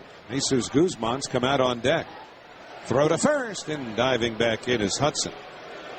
Guzman has had a wonky elbow the last couple of days after diving for a ball and getting hurt on Friday night in Cincinnati. He is a very dangerous bat. One of the best run producers in the game since the All-Star break, which is a month ago. The 0-1 pitch swung on and missed as Hundley waves at a slider. And the count 0-2 to the Padres catcher Nick Hundley, who is not related to the catching Hundleys, Randy of the Cubs and Todd of the Mets. Randy Hundley was part of that 1969 Cubs team that the Mets overtook. Throw to first. Hudson dives back in, and many Met fans will remember Randy Hundley for 2 things. The tag he thought he put on Tommy Agee on a controversial play at home plate in a big game in September, and for bunting on Tom Seaver in the 9th inning trying to break up his perfect game. He led off the 9th. Seaver threw him out. Then came Jimmy Qualls. Now Parnell, another throw to first, and Hudson dives back in. Now the crowd getting a little fed up with Parnell being preoccupied with Orlando Hudson, but hey, the guy's got 15 stolen bases. The Padres lead the majors in stolen bases, and the Mets lead by 1 run. So Parnell's got to do what he's got to do. 0-2 to Hundley. Hudson, a decent-sized lead, not a huge one. Parnell sets up high, takes his time. Now the pitch. Missed outside with a slider. And the count, 1 ball and 2 strikes. Let's see Parnell holding his set up high, hoping perhaps by stalling that Hudson might be a little extra frisky and take off. Hudson, a veteran, he's not buying that. Duda holding him on. Outfield straight away. The 1-2 pitch in there for a call. Strike 3. He threw a 98-mile-an-hour fastball right by Nick Hundley, and that's the second out. Second strikeout for Parnell. And with 2 away, here comes a dangerous hitter. However much that elbow might be bothering him, Jesus Guzman. Guzman is with his 4th major league organization. He never had a taste of the big leagues until this year.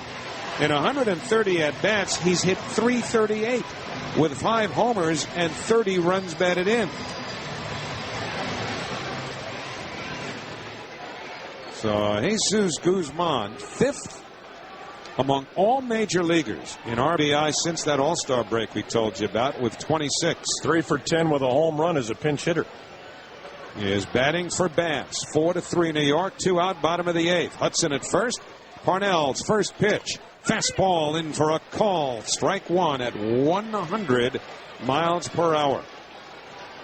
A lot of pitching coaches, and Dan Warthen of the Mets is one, will tell you they would love to see that radar not shown, the readings not shown on the scoreboard. Pitchers they think pay too much attention to them. Throw to first, and Hudson dives back in. So 0-1 to Guzman. He hit .438 against the Mets with 4 RBIs in the 4 games at Citi Field last week. 0-1 the count. Here's the pitch. And a fastball hit foul down the right field line and out of play. Parnell took something off. That was a 99-mile-an-hour fastball. And the count 0-2. From 100 down to 99. And now Parnell ahead in the count, goes for a little stroll behind the mound. Takes a deep breath and climbs back up. Does he throw him another fastball? Does he throw him the slider? Hudson stretches his lead out from first. Good size lead, not a huge one. Parnell sets, throws over, and Hudson hustles back standing.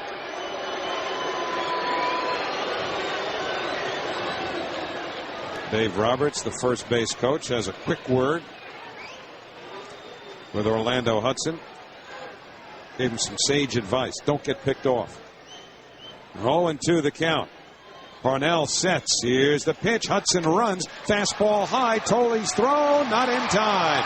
Stolen base for Orlando Hudson. And that changes the complexion of this at-bat, because now the tying run is in scoring position. The Mets outfielders may have to cheat in a step or two and give themselves a chance on a base hit to the outfield to throw out Hudson, who has good speed. His 16th stolen base, a career high. So the count 1-2. And here's Dan Warthen headed out to talk to Parnell. Now, the on-deck hitter is Logan Forsythe, again a right-hand batter. And I really don't think that they're discussing putting Guzman on. Now when you're ahead of him in the count, 1 ball and 2 strikes. This might be pitch selection. And so the conference breaks up on the mound. And the other thing is Guzman represents the go-ahead run at the plate. Bobby Parnell has to deal with that tying run in scoring position now. Well, the one thing he's done with Guzman is that he has thrown him a cold strike with a fastball, and he was late on the other one when he fouled it down the right side.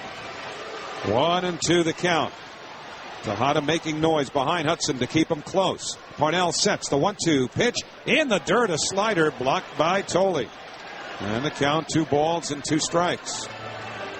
Now Guzman saw a 100-mile-an-hour fastball, a 99-mile-an-hour fastball. Padres 1 for 8 tonight with men in scoring position. Dan Warthen will tell you, you see enough fastballs no matter how hard they're thrown, and major league hitters can hurt them. 2-2 the count. Parnell sets the pitch. Slider line towards right field, base hit. Hudson around third, coming home. Bridie bobbles a ball. He won't make a throw. Instead, throws into second. Hudson scores the tying run. Guzman delivers the RBI single, and the Padres have tied the game 4-4. Well, the pitch was up. A fastball. He threw it 100 miles an hour, but he threw it up. And he had a chance to make an adjustment and poked it in the hole to right field. So the Padres in the bottom of the eighth have tied the ball game. That stolen base was huge, as it has been for them all year long. Jason Pridey, I think, would have had a shot on Orlando Hudson, because where Pridey fielded that ball, he wasn't all that deep. Hudson had just rounded third when Pridey gloved the ball, but in his haste to get rid of it, he couldn't find the handle. And the first pitch to Forsythe, taken low, 1 ball and no strikes, a fastball. So R.A. Dickey cannot win. He gave up the 2-run homer to Venable in the 7th, which made it a 1-run game. A 2-out pinch hit by Guzman has tied it. 1-0, the count to Forsythe. Here's the pitch. Fastball popped up foul behind home plate. That'll reach the seats. Totally takes the mask off, but he's got no shot. That ball about 12 rows or so back, and the count 1-1. Well, it doesn't mean Jason Isringhausen won't get a shot at his 300th save. It could come in any inning, really. That's why you'll see managers stay away from using their closer in a tie game on the road, because they want to have him ready in case they should take the lead, even if it goes into extra innings. Have him available. Throw to first, and back standing is Guzman.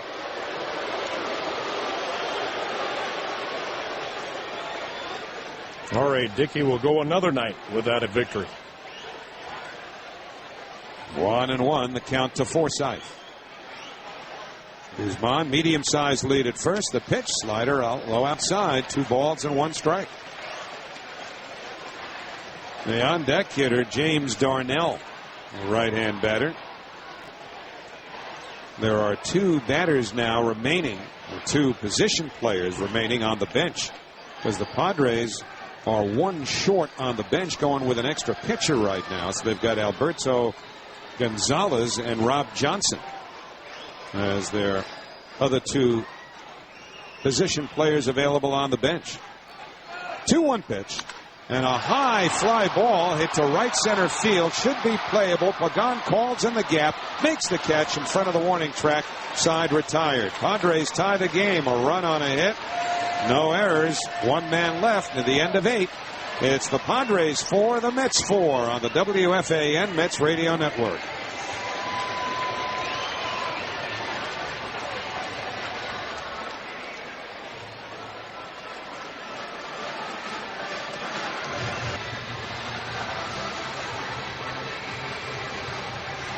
Well, we go to the 9th inning. The game now tied 4-4, so with no save available for the Padres closer, Heath Bell.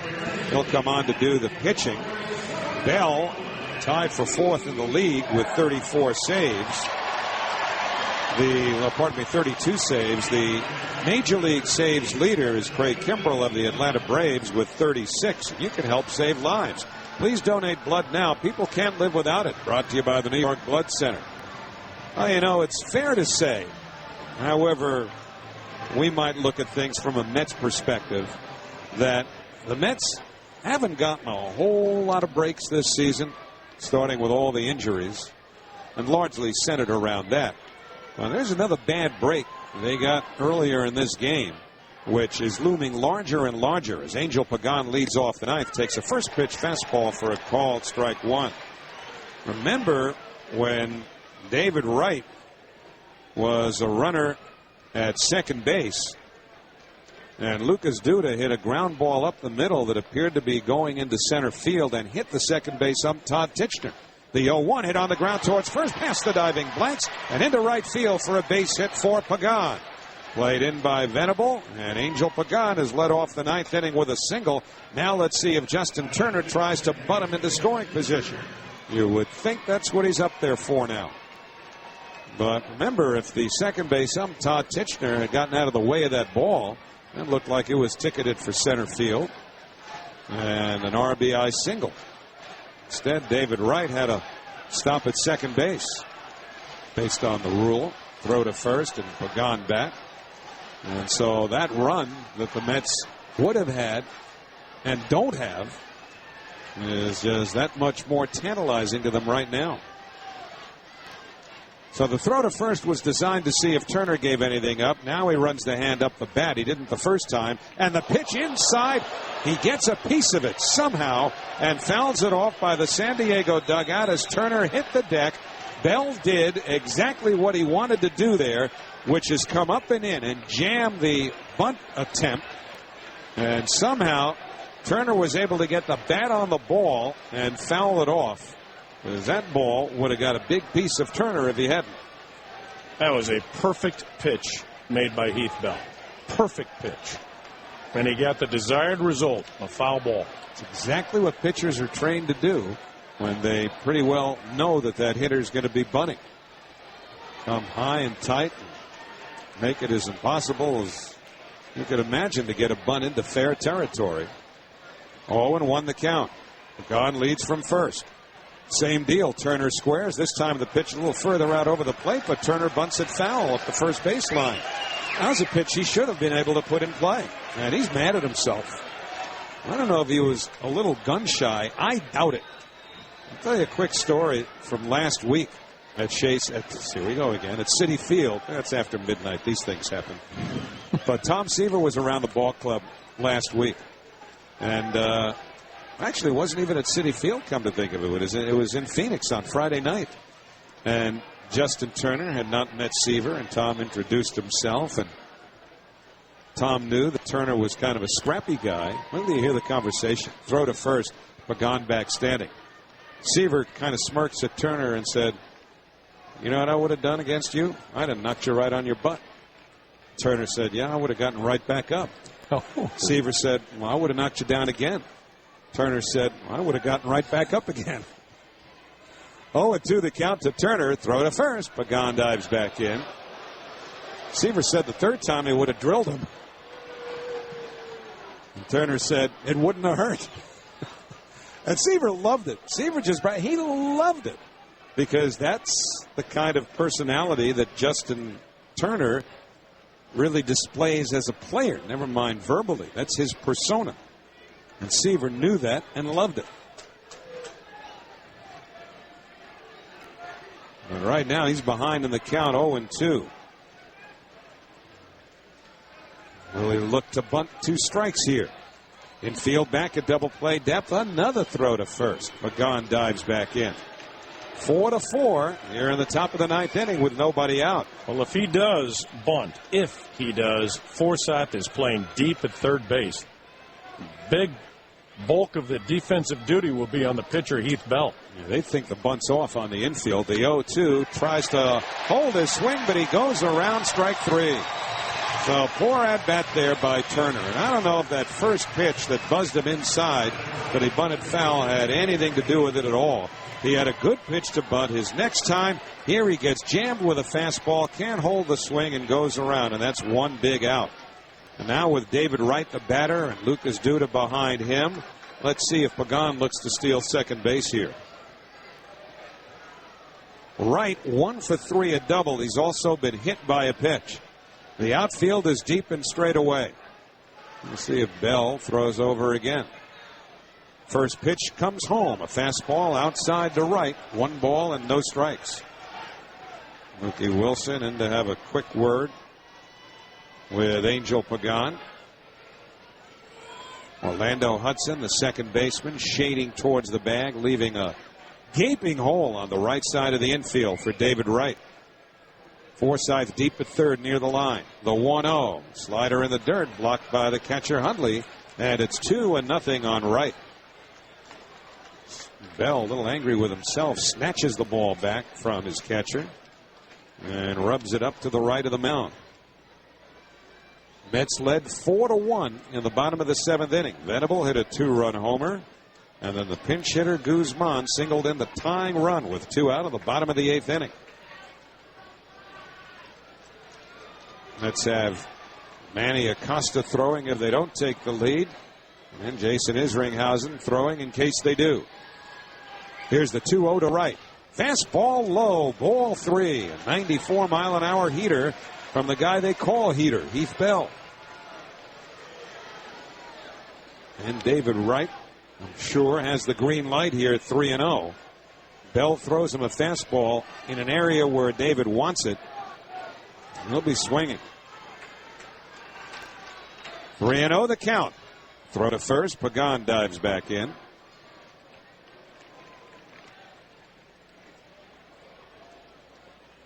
Lucas Duda waits on deck. Padres bullpen is quiet. Bell is their best.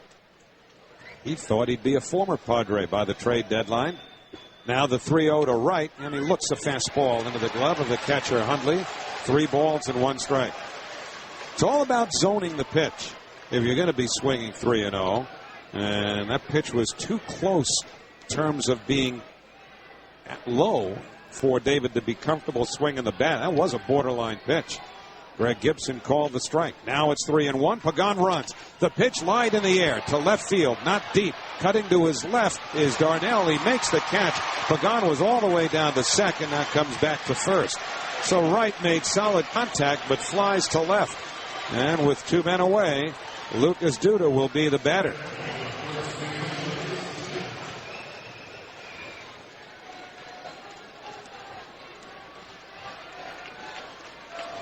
Well, let's see. Looks like the Padres are going to tilt the infield here against Lucas Duda, as Darnell, the third baseman, will effectively play shortstop. Forsythe, the third baseman, not Darnell, pardon me. Forsythe, the third baseman, goes to the right side of second base.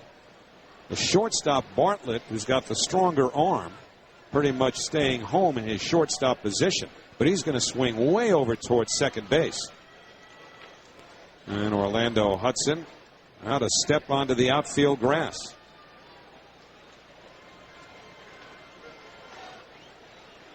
So here is Duda, a 435-foot home run, his first time up. Flied to left, took a nice play by Cunningham to take a hit away from him. Infield hit and a walk. First pitch, fastball at the knees, a called strike 1. Willie Harris is out on deck to pinch hit for Bobby Parnell if Duda keeps the inning going. Pagan being held on at first by Blanks. 4-4, 2 out, top 9. Another throw to first. Pagan dives back in. That's at least a half a dozen throws that Heath Bell has made to first base.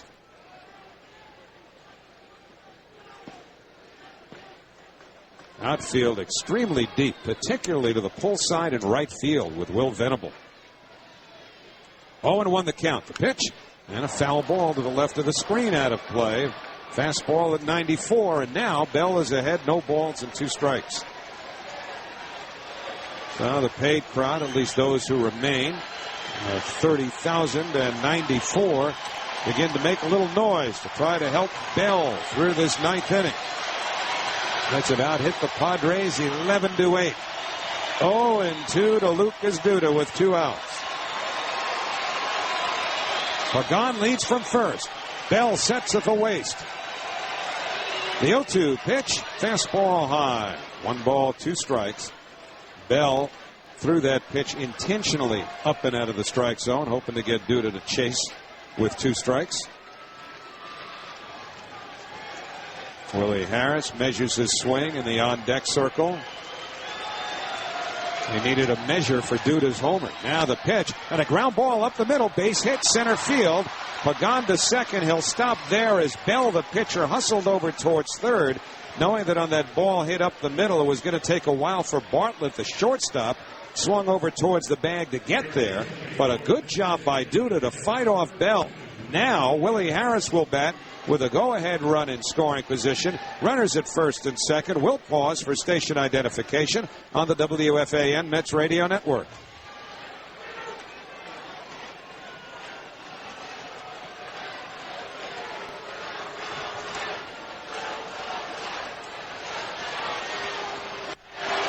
Howie Rose, Wayne Hagan with you in San Diego. New York 4, San Diego 4. 2 out, top of the ninth.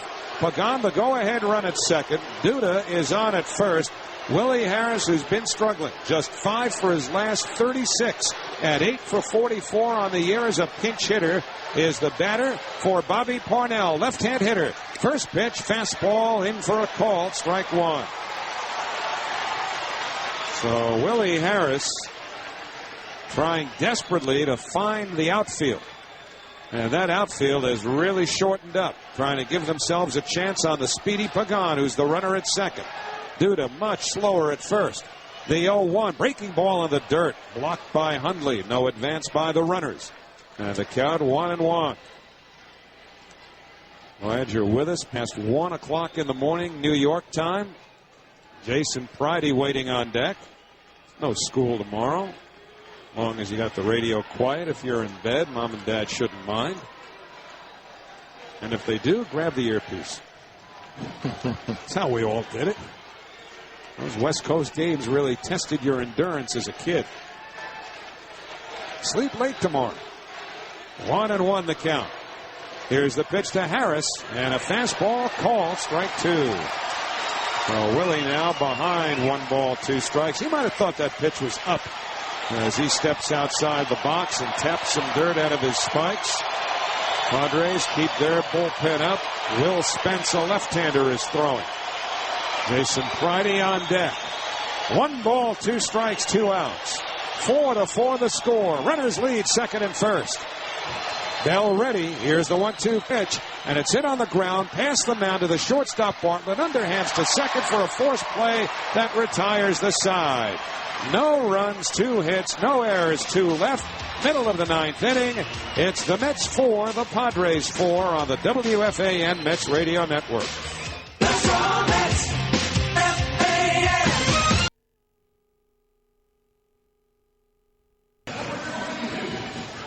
Manny Acosta, the new pitcher for the Mets, as we go to the bottom of the 9th inning in a 4-4 game. One which the Mets led 4-1 going to the bottom of the 7th. 2 in the 7th, 1 in the 8th for the Padres. The Mets just left 2 aboard in the 9th inning. And now Acosta makes his 26th appearance. No one lost record, a 4.21 ERA, facing James Darnell. Right-hand batter, the first pitch, slider high, 1 ball and no strikes. This is Darnell's second plate appearance after coming in as part of a double switch. He struck out his first time. He has 4 hits and 16 at-bats in the major leagues. The 1-0 on the way. Fastball popped up outside first. A foul ball. Might be playable for Duda near the railing. Reaches over. Did he get it? I believe he caught it. Did he hold on? He comes up from the crowd, and the ball is in his glove. He's out. Nice play by Lucas Duda. It took him a long time to get unfolded, and the first base umpire, Jerry Davis, was just standing there waiting to see if Duda came up with a ball. Actually, he was able to lean on his bare hand, which is his right hand, while he lifted that glove to show Davis the ball in the glove. But Duda's such a big kid, it took him a while to get himself back upright. But a nice play by Lucas for the first out. And here's Will Venable, left-hand batter. First pitch, and a fastball high. 1 ball, no strikes. Venable hit a 2-run homer against R.A. Dickey. The last pitch that Dickey threw in the 7th inning. So now R.A. cannot win this game. He won't factor in the decision. The 1-0, right down the middle. No, oh, pardon me. I'm doing Greg Gibson's job. Gibson did not bring the arm up on that 93-mile-an-hour fastball. He must have thought it was a bit inside. It's 2-0. So now the 2-0 pitch. That's clearly high, ball 3. 3-0 to Will Venable, who's got 22 stolen bases. You don't want to put him on here. 1 out, tie game, bottom of the 9th, nobody on. The 3-0 pitch is in for a called strike. A fastball at 93. So 3-1 to the Padres right fielder. Jason Bartlett, a right-hand batter, is on deck. That's bullpen quiet here in the 9th inning. Now the 3-1 pitch. Fastball lined over the glove of a leaping Turner into right field, base hit. Friday comes up with it. Venable to first, holds on. And the winning run is at first base with one man out. And Jason Bartlett coming up. Second hit of the game for Venable. And the 9th hit of the game for the Padres. The Mets have a dozen. So Venable certainly has to be considered a threat to run here. This is the Padres game. They have stolen more bases by far than any team in the major leagues. So the Mets will have to be mindful of Venable. Right deep at third, Acosta to the belt, comes home, and Bartlett takes the first pitch right down the middle, a called strike one. It was a slider that didn't have a whole lot of slide to it, and it may well be that Bartlett was taking that first pitch all the way to give Venable a chance if he wanted to steal the base. Now he's in an 0-1 hole, and probably not as much of a mind to do that. Acosta sets, takes his time, now deals. Fastball popped up, middle of the infield. Who's going to get it? All four infielders around the pitcher's mound. Duda calls, almost collides with Tejada, the shortstop, but Duda makes the catch for the out, and holding at first is Venable. All four infielders were within about a square foot of each other behind the pitcher's mound. I'll be honest with you, the only guy who really wanted that ball was Duda. So when he called, Tejada came in from the shortstop position, did collide with him, but the only reason Duda caught it is because he's taller. That's the only reason. David Wright, the third baseman, was farthest from the fray off to the left, as those other three were practically in each other's pockets. So now 2 away. You would think the stolen base even more a possibility. Cameron Maben, the batter, he does have some power with 7 home runs. Acosta sets. Now a throw over, and diving back in is Venable. And he had not thrown over to first base before Bartlett popped that pitch up. 4-4, 2 out, bottom of the 9th inning.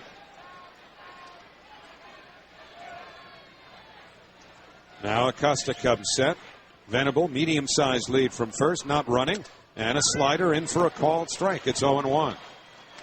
The tight slider there by Manny Acosta. Cameron Maben's been a hot hitter since the All-Star break. He's hit over 300 since then.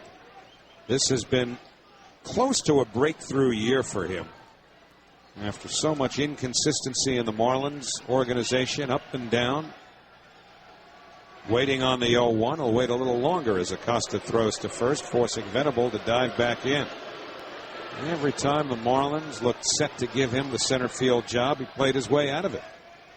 But here in San Diego, Bud Black told him it's his, and this time he's embraced it and flourished.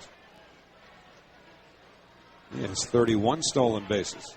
Right now it's his bat that's important. Venable's legs more relevant at first.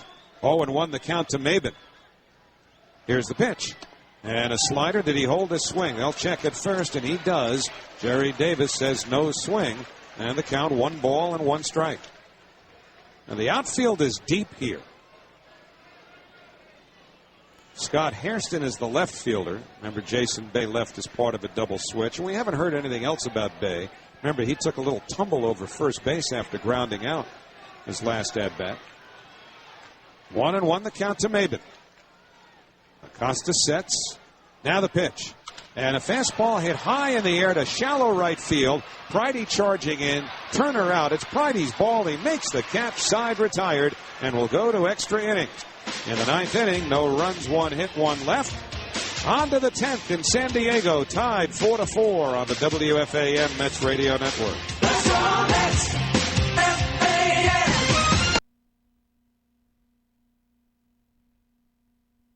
Well, we head to the 10th inning here in San Diego. The Mets appeared to have been on their way to a win and perhaps even a Jason Isringhausen 300th career save. That all could still develop.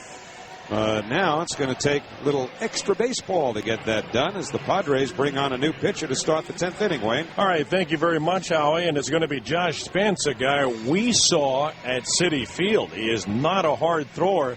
But as I spoke to Buddy Black before the ball game, he said, check his numbers. And I said, well, we did that in New York, and I understand what you're saying. And he was reflecting on the fact that Spence just does not overpower anybody at all, but his numbers would give you the idea that he does. He's 0-1. That's not the record we're talking about. The 1.61 ERA is over 26 games. 22 and a third innings, he's allowed just 4 runs. And he has struck out 27, walked 11, and the league getting just 111 against this guy.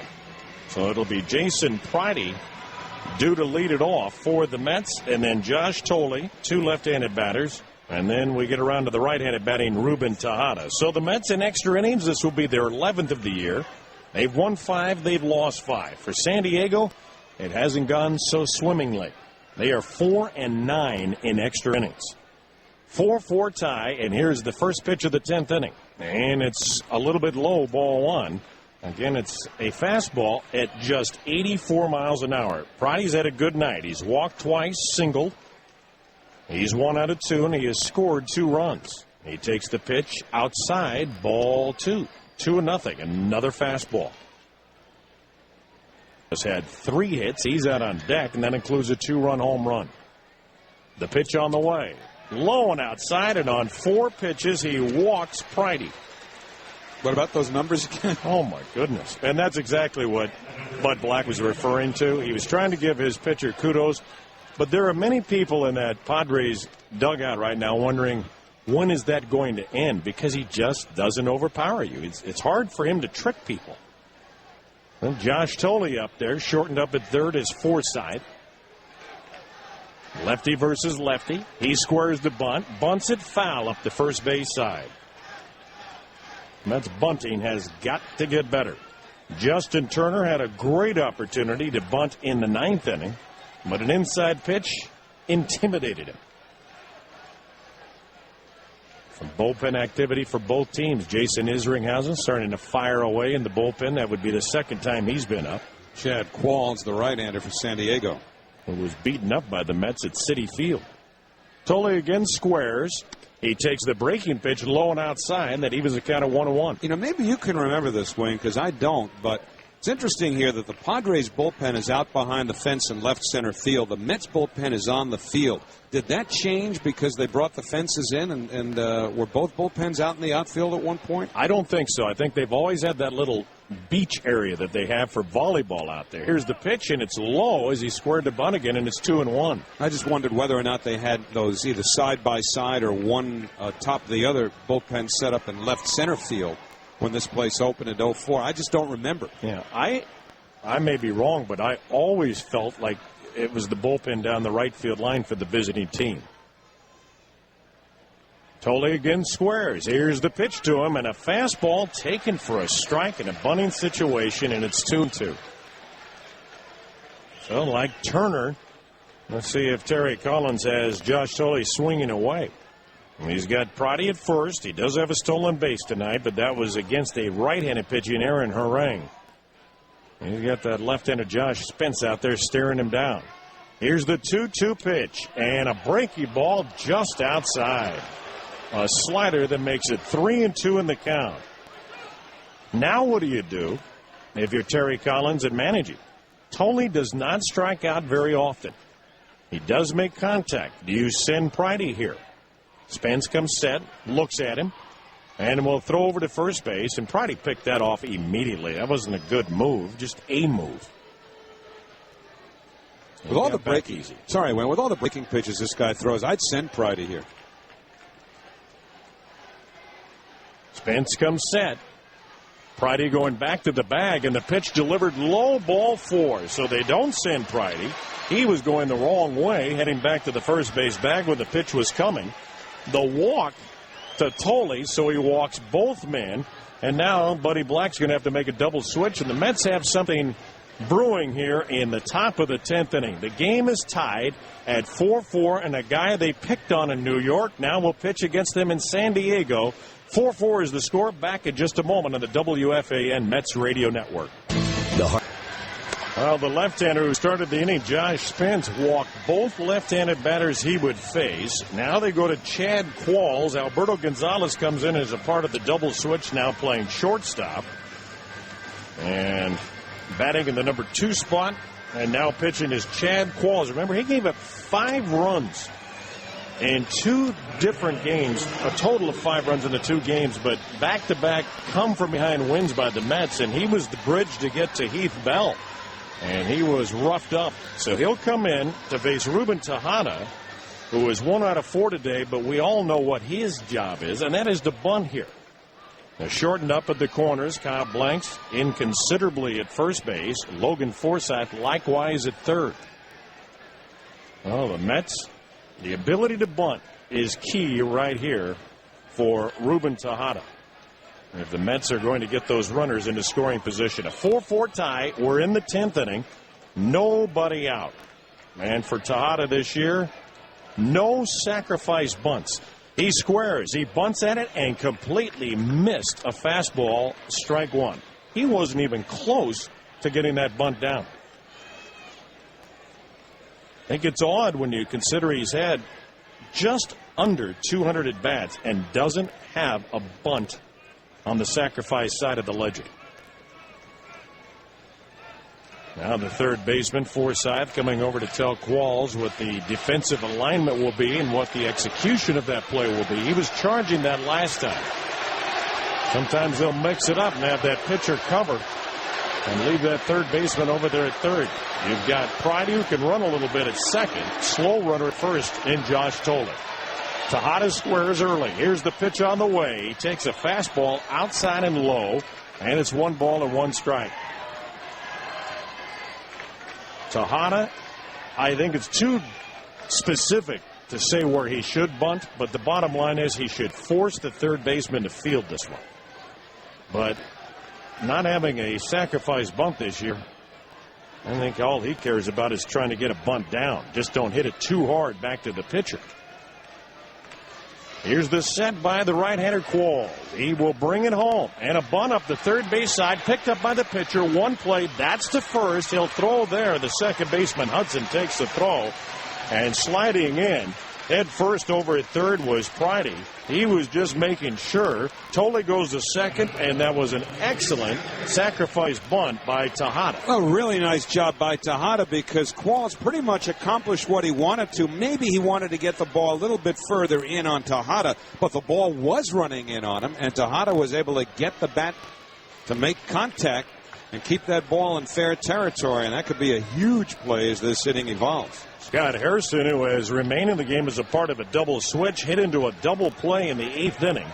Been brooding ever since. Now he's got a chance. The infield drawn in. Runners at second and third. 4-4. And the pitch, a fastball just a bit low. Ball 1.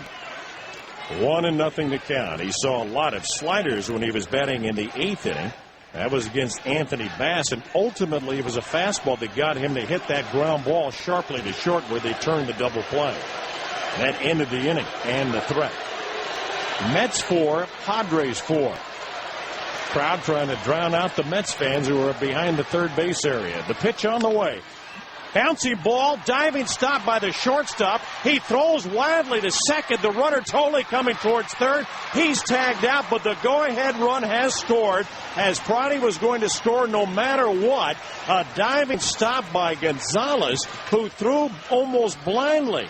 A little pop-up throw to second base. Hudson came over to grab it, and then he threw towards third as Pridey had already scored, and Tolley, just a too slow a runner, is thrown out at third base. It goes 6-4-5, an odd out, but the Mets have scored the go-ahead run on a strange-looking play. What a play Gonzalez made first to smother the ball, and then the shot put the throw to the very athletic Hudson, who had to reach up, leave his feet a little bit to grab it, and make a strong throw to third to get Tolley.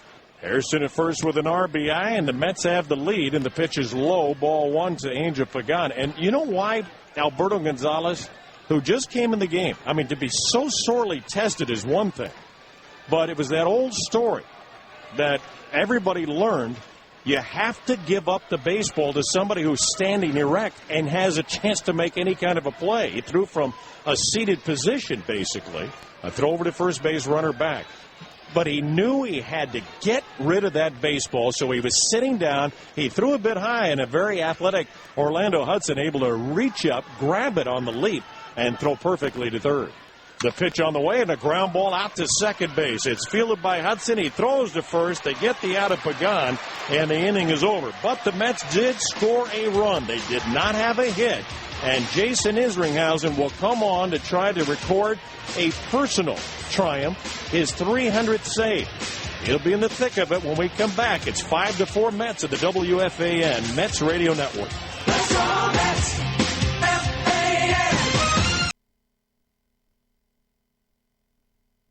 Well, Jason Isringhausen had to wait. He thought he would have an opportunity earlier to see if he could come up with career save number 300. He is trying to become the 23rd Major League pitcher to reach the 300 save plateau. Billy Wagner and John Franco each able to do that as members of the Mets.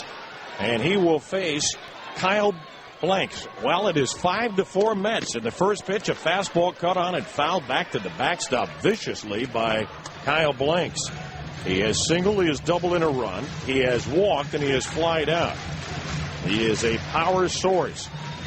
Jason Isringhausen, who figured he probably wouldn't get many opportunities. He was sitting at 293 saves, signed with the Mets just prior to spring training. 0-1 the count. Here's the right-hander's pitch, and a fastball just outside. Close pitch, and it's 1-1. Isringhausen has had all kinds of scars on his body from the numerous surgeries. Here's the 1-1. And a fastball he overthrows, and it's high. 2 balls and a strike. Two things to consider here with Isringhausen. He has not pitched since a week ago Tuesday. And between the inactivity and the adrenaline looking for 300, he could be a little rusty here. His 2-1 pitch is a fastball taken for a strike in the outside corner, and it's 2-2. He's got Orlando Hudson up next, and then Nick Hundley. The Mets trying to win an extra inning game, taking game 1 of this series from San Diego. 5-4 Mets, bottom of the 10th inning. Isringhausen trying to get the first batter. Here's the pitch. Swing and a slashing drive foul off the bat of this powerfully built right-handed batter, and it's back into the seats beyond the first base area. It's 2-2.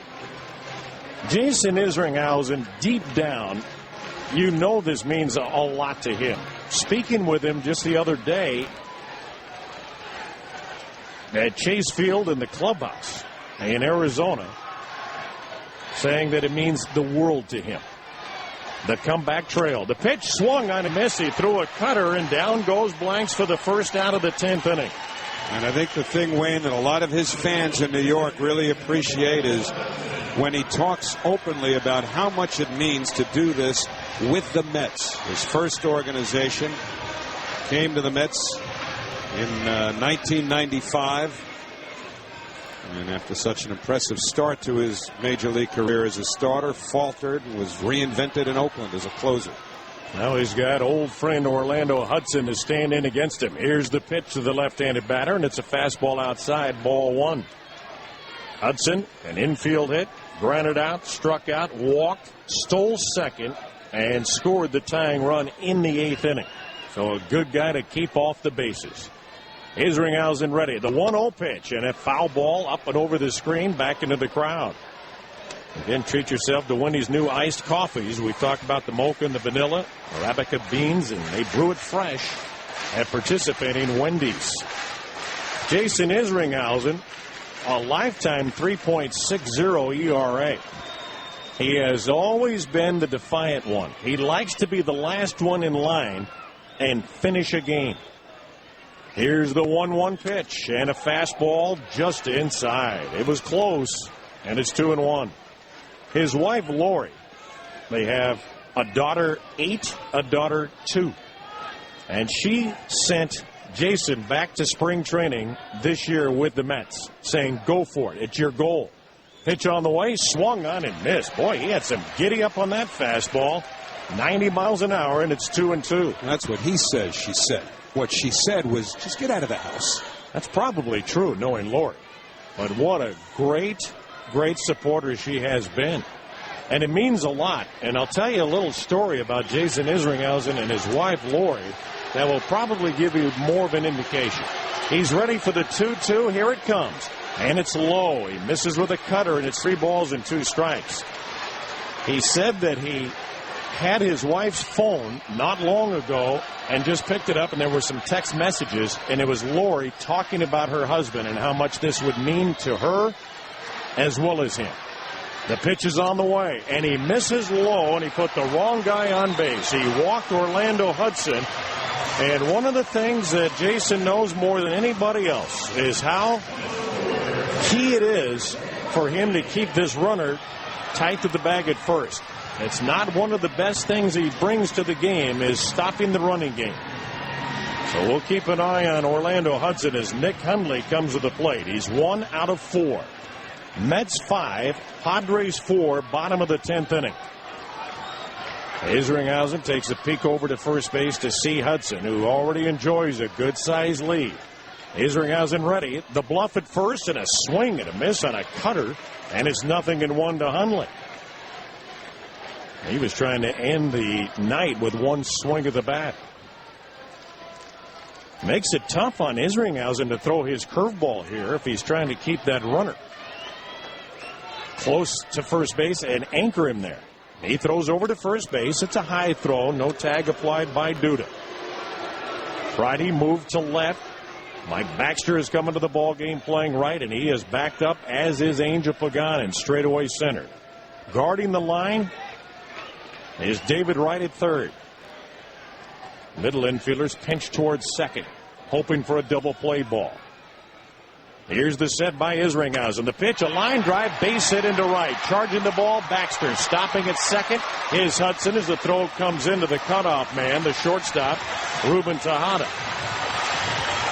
I don't know how many of the 299 saves have come in an easy fashion for Jason Isringhausen. This is pretty much what it's been just about every time he goes out there. There's always a challenge.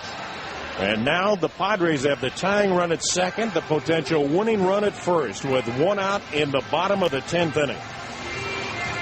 It has just been that kind of day. Alberto Gonzalez, who came in as a part of the double switch, now to bat. Another veteran to face Isringhausen. Currently hitting just .215. Izzy comes set, glances to second. Here's his pitch on the way. A fastball taken for a strike, and it's 0-1 to Gonzalez.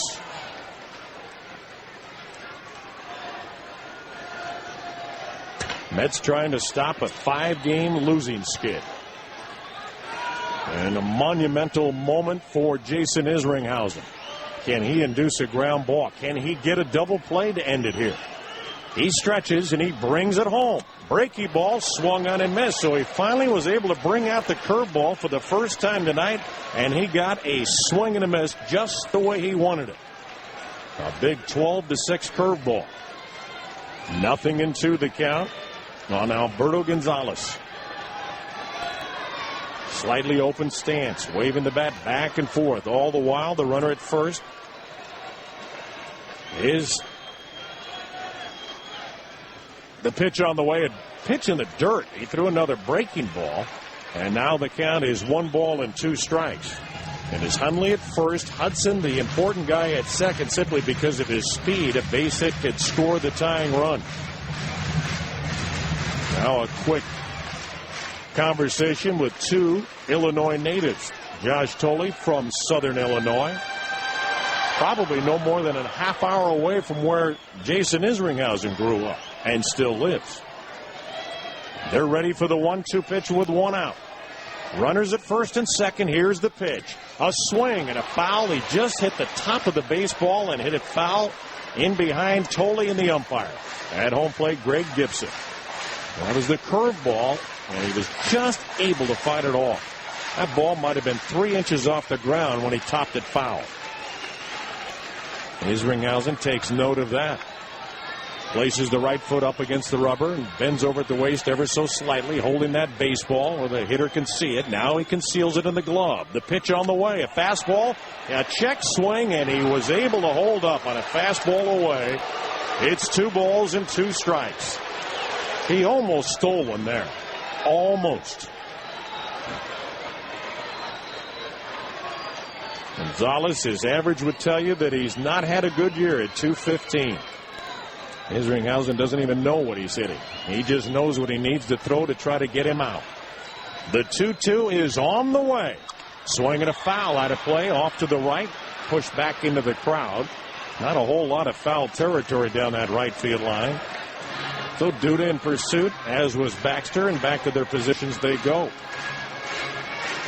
Isringhausen sweating profusely on a rather cool evening here by San Diego standards, 67 degrees.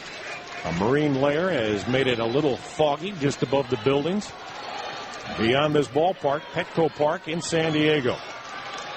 Isringhausen looks in for the sign one more time, holding that baseball in his hand. Now he sets. He looks to second.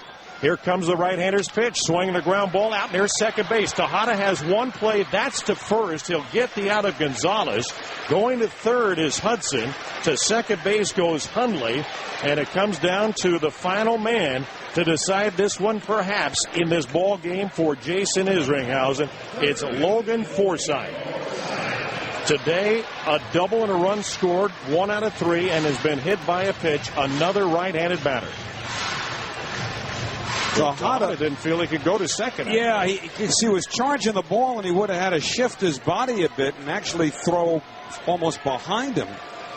And he elected to take the sure out at first, which works, except it puts that winning run in scoring position.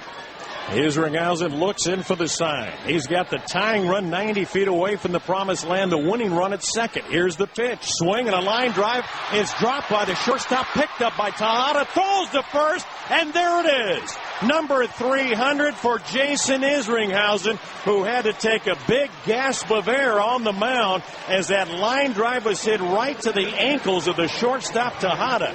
He reached down with the glove. It trickled out of the glove. He picked it up and threw out the runner at first base, Logan Forsythe, and a tremendous individual moment for one of the oldest guys on the ball club. And the young guys are pounding the back of Jason Isringhausen. A special moment indeed as he becomes the 23rd Major League pitcher in history and the 3rd New York Met to do it. 300 career saves. Indeed, a special moment in Southern California for the Southern Illinois native. Final score, it was the Mets 5, the Padres 4 in 10 innings. Back with the final totals in just a moment on the WFAN Mets Radio Network.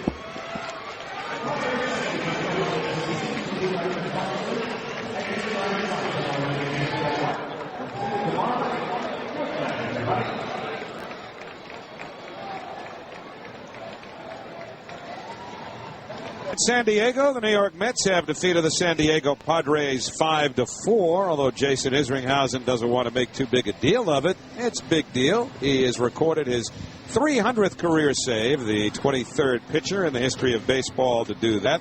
The save rule really has only been in effect since 1969, and it's been remodeled since then. There were other angles to this game. Jason Pridey scored 3 runs for the Mets, and he's standing by to talk about it downstairs with Ed Coleman. So the Mets win it. It took 10 innings, 3 hours and 38 minutes. But it had a little historical significance at the end, Wayne. It certainly did. Jason Isringhausen, it isn't just the shoulder, the elbows, the 3 Tommy John surgeries. He's had hip surgery, 11 surgeries total. And yet he is able to overcome all of that and get the save tonight, number 300. He made a winner, by the way, and he can always be linked to this, Manny Acosta, who hadn't had a decision all year. And he gets his first win of the season. So the Mets win it in 10. Here are the winning totals for the Mets tonight. 5 runs, 12 hits, no errors, 11 left on base. For San Diego, 4 runs, 10 hits, no errors. They left 10. Acosta, the winner, 1-0. Josh Spence took the loss, now 0-2. Save to Isringhausen, number 7 this year, and number 300 of his career. Time of game, 3 hours and 38 minutes. And a crowd of 30,094 would see it. The Mets with the win. Here's your final totals again. 5-4, the Mets beat San Diego. New York Mets baseball is a production of Sports Radio 66 WFAN in conjunction with the New York Mets. The executive producer is Dove Kramer. The coordinating producer, Vicky Biello. Studio operations by Brian Monzo, Scott Miller, and Russell Mathis. And our producer-engineer in the booth is the immortal Chris Manchkowski. The next game, Game Time, is brought to you by New York Lottery. Good things happen in an instant with the New York Lottery's instant games. Are you ready? Game time, well, much later tonight in San Diego is 10:05. Mets Extra gets the broadcast underway at 9:25. And so for Wayne Hagan and Ed Coleman, I'm Howie Rose. Thanks for joining us. Once again, the final score tonight, the New York Mets 5 and the San Diego Padres 4 in 10 innings. Stay tuned now for Mets Extra coming up next on the WFAN Mets Radio Network. New York Mets baseball on Sports Radio 66 WFAN. This is the WFAN Mets Radio Network.